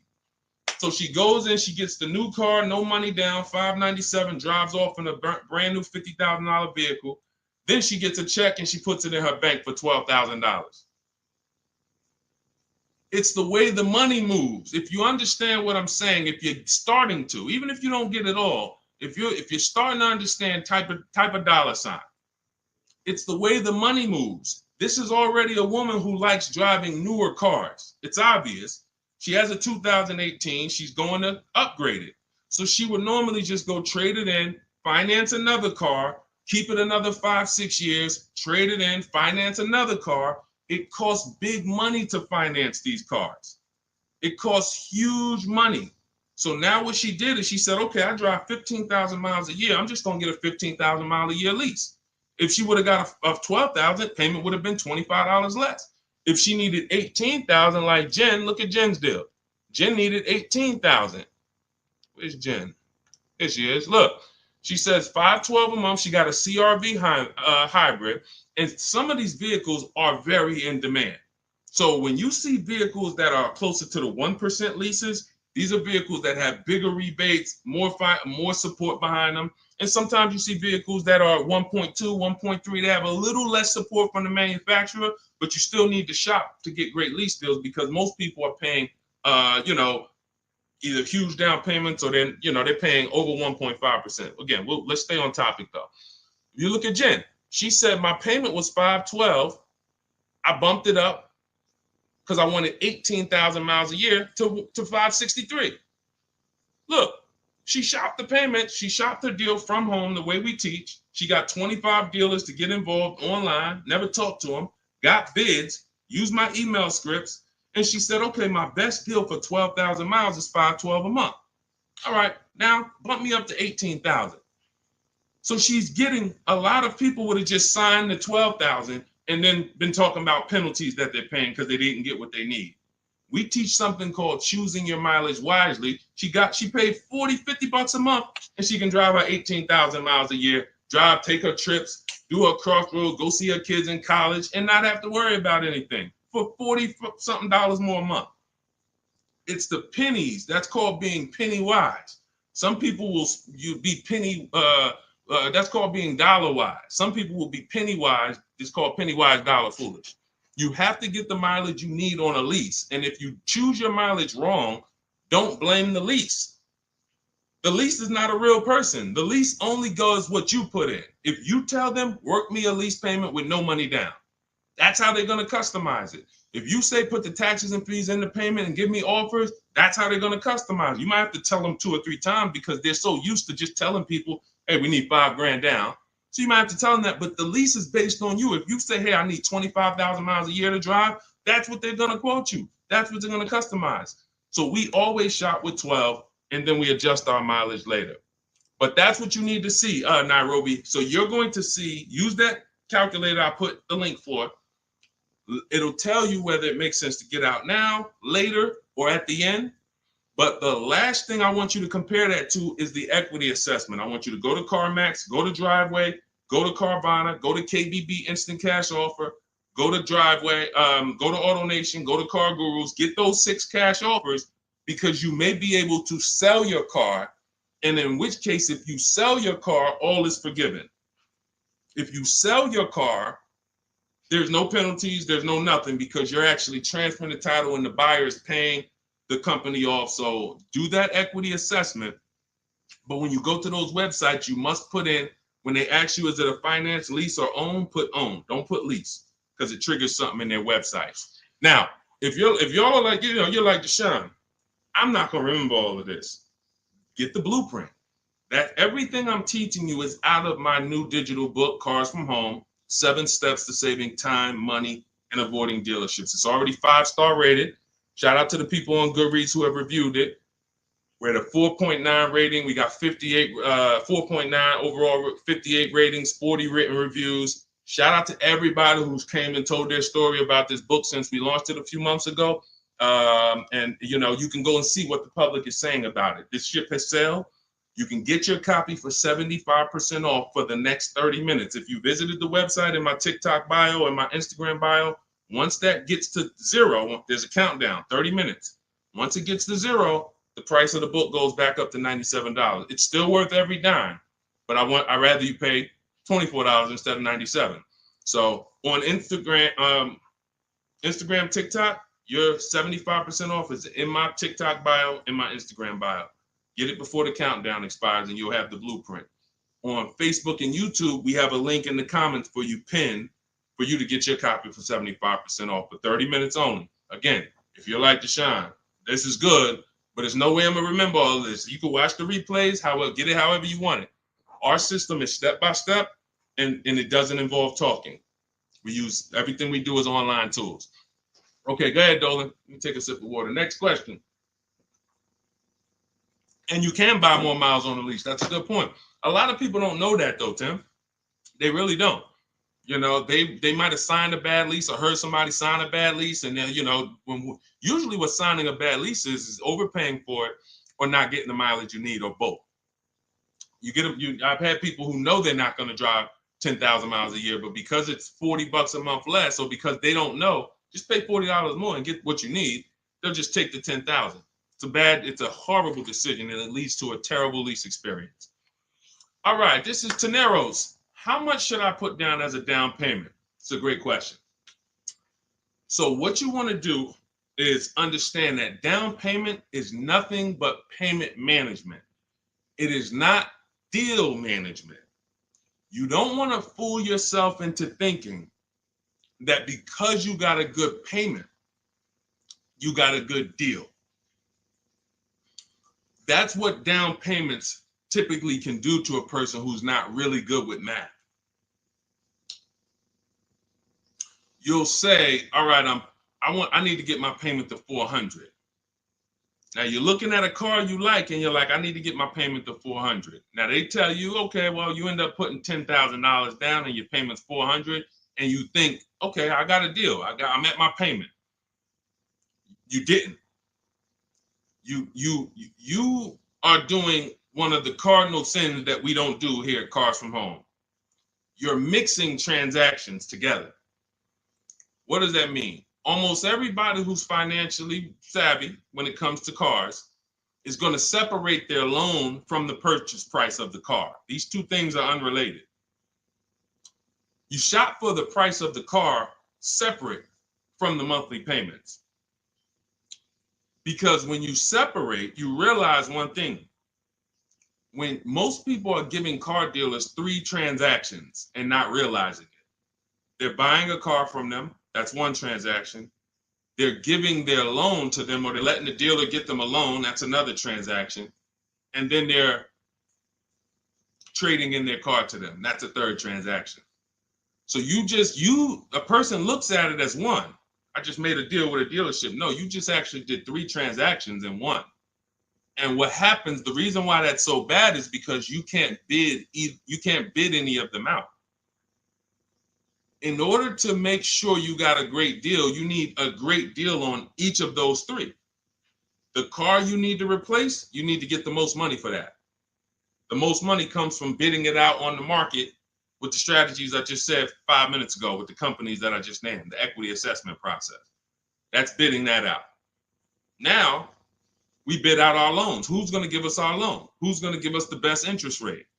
There's plenty of banks that want to compete for our interest rate. Plenty of banks that they don't even sell cars.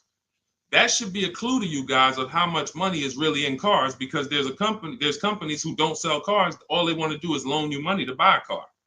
That means there's a lot of money in the loan business. So we bid that out. And there's a way we use a strategy. When you get my digital book, you get something called the Bank Bidding War Blueprint. This is how we make banks and credit unions bid for our credit, bid for our loan. We have 20, 30 people bid without affecting our credit negatively. There's a specific way that credit bureaus allow you to do this. It's called rate shopping, where it's within a certain window. But if you're getting pre-approvals with hard credit pulls and then you're going out shopping, you're not going to be able to do this, because you're going to get a hard credit pull here. Then a month later, you go find your car. That pre-approval expires. Now you got to do another hard credit pull. You already hit your credit twice, and you're outside of the rate window. It's just what most people are doing. And that's why when you get a pre-approval, most people become scared to shop now, because they don't want to let anyone else run their credit. So you're limiting yourself. But the Bank Bidding War shows you how to have unlimited people bid for your interest, and we do that after we find our car. But the third transaction is when we're going to buy a car now. The car we're buying, we're going to shop the used car market, look at all the marketplaces. I have a strategy I call the multiple marketplace strategy, where we're looking at all these websites like Amazon. I mean, we're shopping like we're shopping for a TV on Amazon, Walmart, BestBuy.com, but except we're on these car websites. Now we're narrowing it down, narrowing all the inventory down to the top 5 choices, and we're narrowing it down based on title, service records, accident history. We're verifying there's no bogus fees, and then we come up with our top 3 after we get the new car price of these vehicles. This is all, again, step by step. And some of you, you're like, this should be expected. This is what car shopping should be like. Car shopping is not like buying a TV. It's closer to buying a house.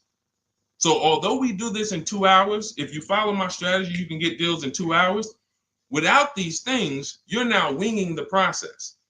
But first things first, when you determine, when you add to this question was about how much money should I be putting down? When we separate our transactions, now what we've done is we went out and we found the car we want at a below market price.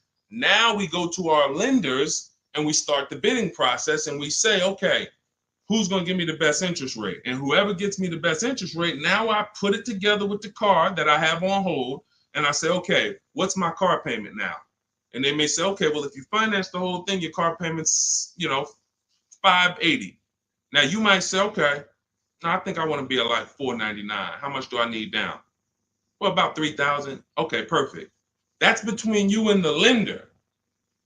It's not between you and the dealer. You're not, see, in that case, now you have the best price on the car waiting for you because you got bids on that.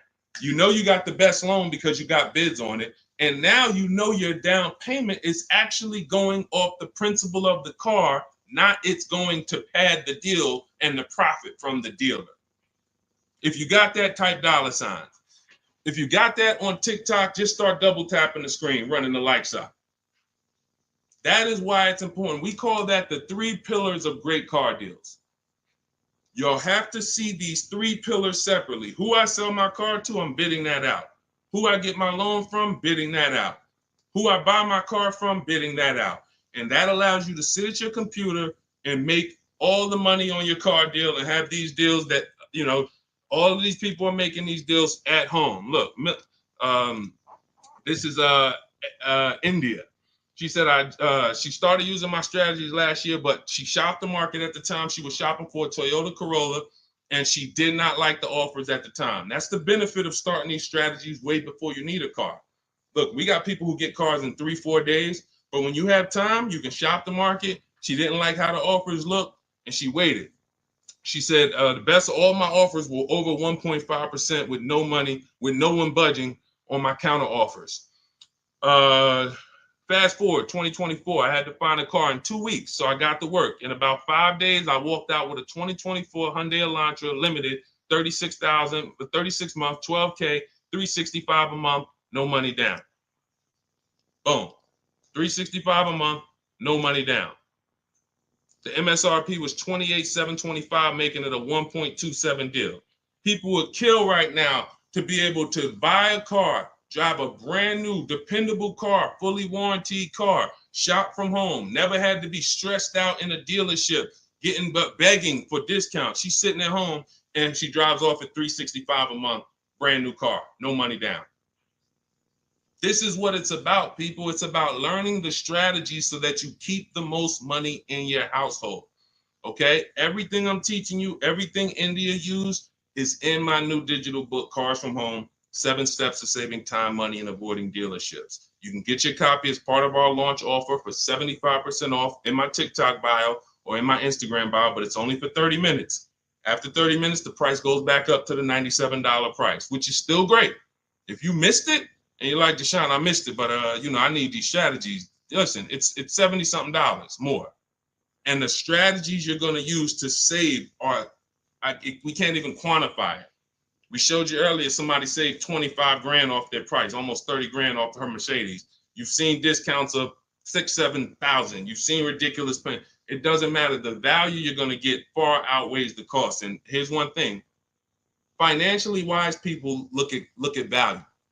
Financially foolish people look at cost. Let that sink in. Okay, those of you on YouTube and Facebook, I have a comment below for you. We have a comment pinned. You can hit the link below. You'll see the 75% off. Now, make sure when you get your book at the 75% off, if you get there before the 30 minutes is up, make sure as soon as you purchase, it says screenshot the thank you page. You'll see I put on that page, your book is below. You can click it to open it immediately, save it to your phone, save it to your computer, and I also email you a copy. But I want you to screenshot that page so you can have my support team's email. Every now and then we get people that typing so fast, you actually type your email in wrong. and then you didn't save the book right there on the thank you page. So now, how am I getting my book? You got the support team email. They're 7 days a week. Email, hey, I think I might have typed something wrong. I don't see my book. It's not in my spam folder. Get my team so we can get you the book immediately. So you can have these strategies, protect your family's money, shop with confidence, enjoy car shopping. I enjoy shopping. These people are like, enjoy. Look at what Adina said. Look at what Adina said at the end. She said, thanks to Sean. Hold on. Thanks to Sean for making the car buying process easy. And I want to upload this because it got cut off too. So I'm going to upload this. Thank you for making the car buying process easy. I want you enjoying car shopping. You're about to spend a ton of money. Why should you dread? Look what she said. Last sentence. If you're on Instagram or if you're on YouTube, you can see it. So, all right, Dolan, next question. Let's fly through a couple more. We still got some more time. Come on, y'all, keep typing. Lalia, yes, we send emails out all the time. In fact, everyone who had the book, I literally sent a new copy out to everybody on our list. It was like 9,000 people, maybe a month ago. So, like, go through your email, check your emails from me, because we do that every now and then. Like, we'll literally just update the book and blast the new copy out to everybody who bought one. So check your email, check your spam. You know, I've sent you that book. If you purchased it last year, you've gotten the new book probably at least 2 times, 3 times. We've updated it and sent it out to everybody. Okay, Kevy Kev, good to see you. What are the basic pros and cons of leasing? I know nothing about it, but my husband's considering it. Good question. Let's talk about the cons of leasing first, because I speak a lot about the benefits. The cons of leasing are you always have a payment. Now, some people who buy cars and they always trade them in as soon as they pay them off, or they trade them in before they paid off, they replace them before they paid off. Like, you know, we had the young lady earlier on the stream. She said, I still owe $18,000. I'm about to go and buy another vehicle. So she's always used to a payment anyway. So that's a con. You're always going to have a payment. Another con is you can't beat the car up and not realize the losses. Now, let me be clear on this. People think when they own a car, they can do anything they want to it and not realize the losses. But I want to be clear. If you follow me, let's say a person buys a car, you own it, you put a lift on it, a big exhaust system, one of the big, the joint is loud. You customize that car. Did you raise the value or lower the value of the car? Type it in. Did you raise the value or lower the car? If a person does all of that stuff, customizes the car, did they raise the value or lower it? Thank you, Cam Newton. Lowered it. So let's say a person was going to sell a car, and somebody looked at it and said, hey, how much is you going to pay? You know, they're going to pay $20,000 to buy your car. Now, you're like, okay, perfect. Now you go and you do all of this stuff to it, put the engine, put the exhaust on it, boom. You come back 2 days later, and you're like, hey, yeah, I want to sell you the car for $20,000. Now, they hear that new exhaust. They hear all that stuff you put on. They're like, nah, I can't give you $20,000 for that. And that thing probably worth $16,000 now. I don't know. What'd you do to it? So I'm trying to get you to see what I call the unseen expense. This is depreciation. Everything we talk about when we talk about leasing versus buying, we're taking into account how we're going to avoid major depreciation. But people who purchase don't often think that they don't actually understand that whatever they do to that car, if they drive 40,000 miles on it, they just lost money. If my car was worth 20 today and then I drive 30,000 miles this year, that car is going to be worth 10. I'm destroying the value. So you pay for it either way. So when I say that one of the cons of leasing is that you can't do anything you want to the car, well, you can't without paying for it, but you also can't when you own it without paying for it. But if you do that, you have to restore it to its original condition. Now, another con of leasing is you have to be able to estimate around about how much you're going to drive. So people who are like doing Uber or something, you don't know how much you're going to drive. There's a reason I don't tell business people who do those types of businesses to lease, even though they're not keeping their cars a long time. there's a better structure for you guys. Leasing is not it, because you don't know how much you're going to drive. If you have a good year, you might do 40,000 miles. If you have a bad year or a rough year, you might do 20 or 18,000 miles. So you can't predict it. So with leasing, you have to have an enjoyable leasing experience. You have to have some type of an idea when you're going to, how much you're going to drive. Now, one of the biggest cons to leasing is you can overpay by a lot because it's not transparent. It's not transparent. Could everybody who shares, there are a couple people on here, you always share the broadcast. I appreciate you. We need you. Can you hit the share button, hit that arrow, hit that paper plane, and tag one friend in, just in case they might be going to the dealership tomorrow. We need to make sure that they have what they need to win. So shout out to the sharers. We can't do this without you. Now, when you consider that you can overpay, see, when you get a purchase deal, everything goes on that receipt, the buyer's order. You can plug that into a calculator and you can match those numbers up. You might not be used to doing it, but that bottom line price, you can plug that right into a basic auto loan calculator on hundreds of websites, and you can make sure that your payment matches. You can't do that with a lease. There's all types of potential to hide money in leases. You can hide money in the interest rate.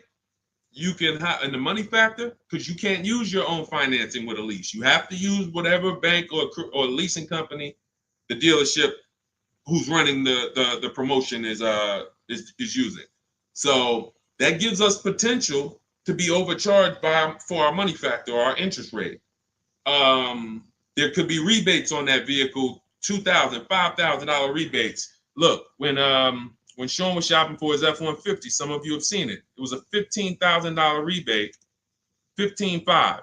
He wouldn't have known about that if a dealer's not going to come in and tell him, hey, it's $15,500 rebate on this. No, some dealers might say nothing. They won't even mention it. They'll just try to negotiate. Hey, how much could you, they hoping you say something like this. Can you get me the invoice price? Can you get me to the invoice price? If I could get you the invoice price, can we make a deal today? Yeah, I always heard that, invoice price is a fair deal. Okay, no problem. Let me go get it. So they're not going to tell you anything about, hey, we got $15,000. He didn't ask about the rebates. He didn't ask nothing about rebate. He don't know anything about the rebates. Let's go take off $5,000, get him the invoice price. We're going to make $20,000 profit on this deal. So this is how it works. This is how it works. So with a lease, you could have the same types of incentives. And the thing about leasing is when you go from a finance to a lease, your payment is naturally going to be lower. Even if you get a bad deal, your payment's going to be lower. If you're used to buying $50,000 cars and paying $900 or $1,000 a month and putting 10 grand down, that same $50,000 car is going to lease out for like $800 with a bad deal. So people will walk in and think they won. Oh man, it's lower. It's lower than when I used to buy these. But you don't realize that, if this was a vehicle like Zafrina here, and look, this was a $60,000 vehicle, $65,000 Jeep Grand Cherokee. Now that vehicle, she's paying $579 a month for, no money down. So you walk in and you get a vehicle like this, and you think, oh, they got me the lease at $800.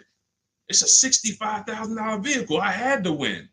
No, you lost big time because there were so many rebates and incentives that you didn't understand were there, and there's no way you're going to get them to reveal them to you.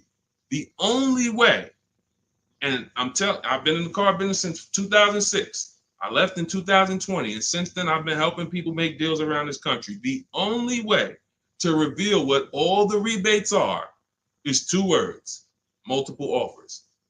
It's the only way. You're never going to negotiate your way to finding out what all the rebates are, because one deal is going to tell you it's $3,000, another deal is going to tell you it's $5,000, another deal is going to tell you it's $8,000, another deal is going to tell you there's no rebates.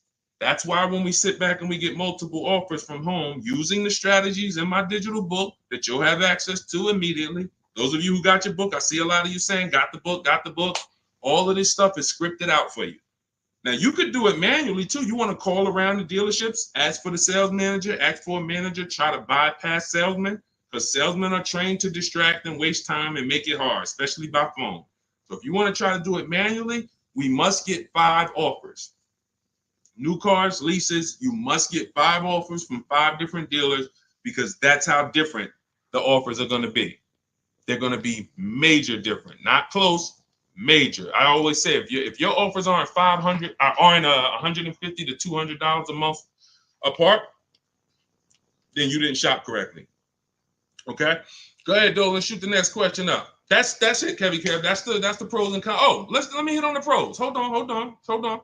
Let me try to sum up the pros of leasing before we wrap this question up.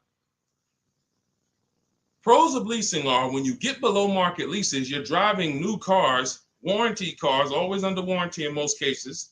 Something breaks, you call a dealership. Hey, this broke. Come on in, we'll fix it. You're under warranty. When you get below market leases, you're driving new cars for cents on the dollar. You're driving new cars and you're paying less than what people are paying to buy, lots less of what people are paying to buy them new, and you're paying less than what people are paying to buy them pre-owned. Some of you've seen me do that scenario where I compare a new lease, below market lease, to a pre-owned version of that same car. Take that $65,000 vehicle that Zafrina got, $597 a month. If she found one for, $30,000, half price, let's just pretend, and this is to illustrate to you how drastic the difference between below market leases are and buying. It's not even close. It's nowhere near close. If she found a half price version of that vehicle, which won't exist, let's just say we made one up and just put it right here, half price.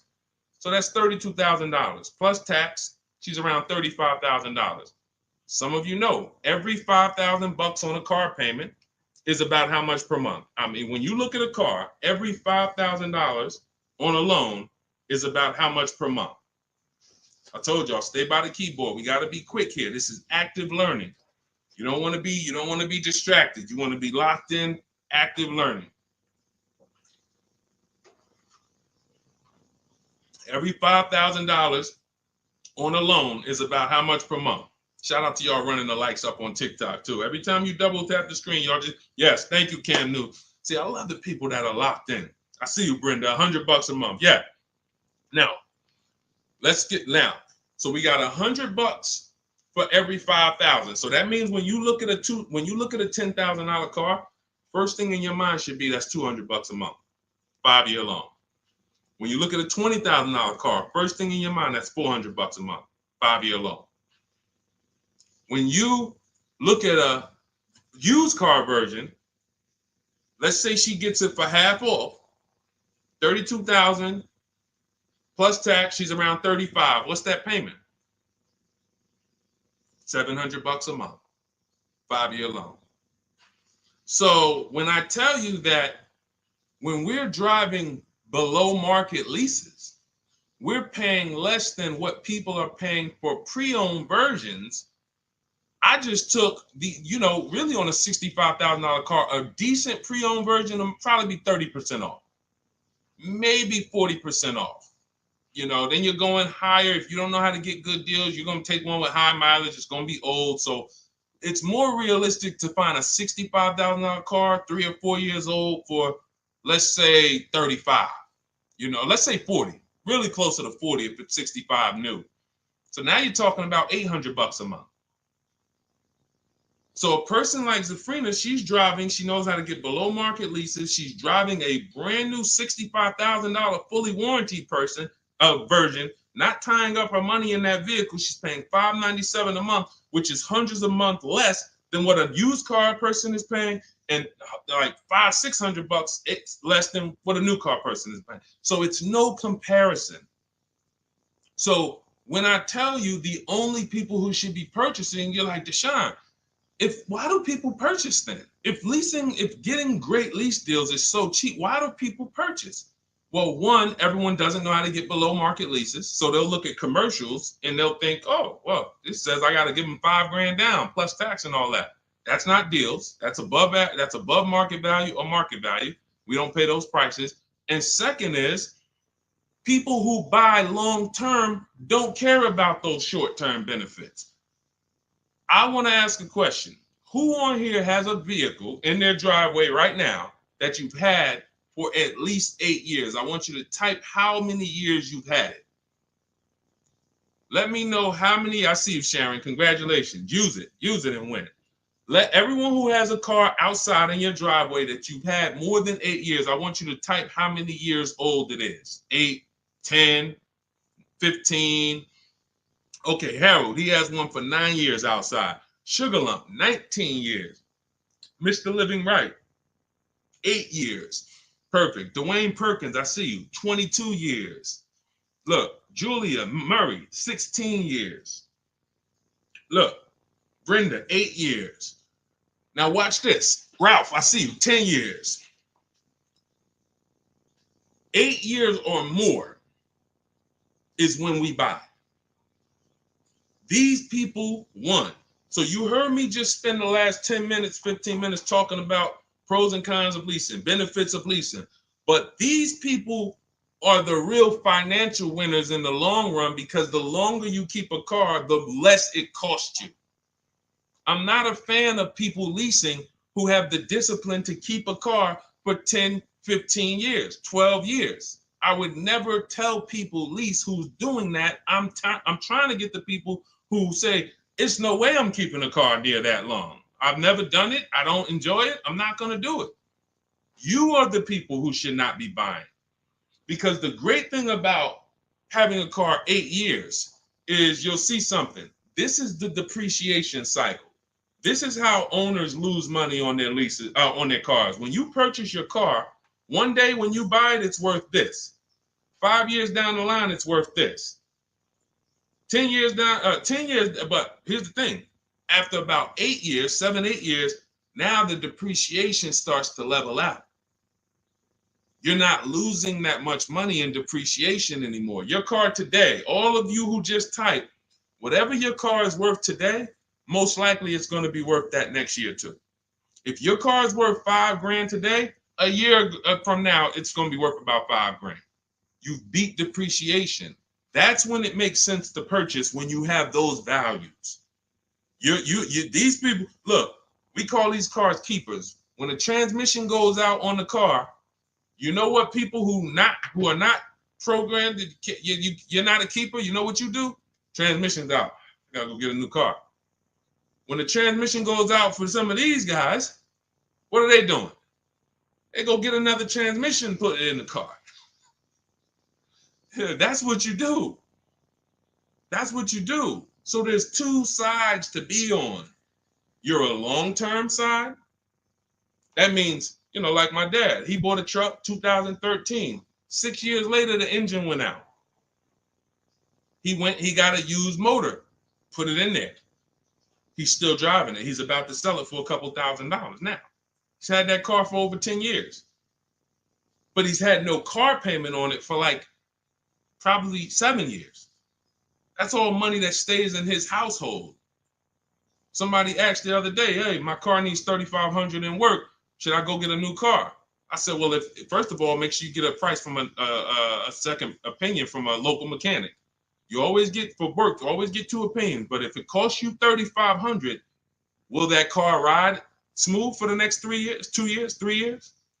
If the answer is yes, you need to understand something. If you go get another car to replace that car, it's going to cost you a minimum of $3,500 a year, and most likely more than that, $6,000, $7,000 a year coming out of your household.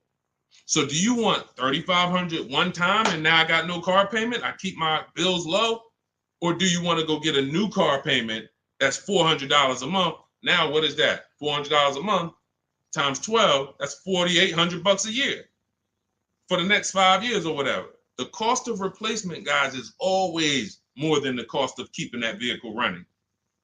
That's why you want to have that car paid off before the 10th birthday, and you want to set aside money for maintenance and repairs. Whatever you were paying on your car payment, $400 a month. All right, my car is paid off. Now take $100 or $200, put it into an emergency fund. So when that car breaks down or something needs, hey, no problem. It's in the emergency fund. But I'm keeping that car, because the longer I keep that car, the less money I pay for a car, the more money I keep in my household. So that's how you purchase, because you're buying a depreciating asset. You have to go long term with it. It's going to go down in value like this sharply for the first 5-6 years. It's going down, losing thousands. But once it levels out, that's when you really want to own it, because now we good. Things paid off. I ain't got to worry about it. But as soon as people come through that deep depreciation, that's when they go and trade the car in, and they do it all over again, over and over again. These are the people who I'm trying to get you to understand leasing. You're in the wrong structure. So it's very simple. You're not keeping your next car 8 years, you should be leasing, shopping for below market leases. You're keeping your next car at least 8 years, you're shopping for a below market purchase. And all of this is in my step-by-step book. This is the first step. Leasing versus buying. I call it the most important question. We got to put your deal on the right foundation, and then we go get a below market deal.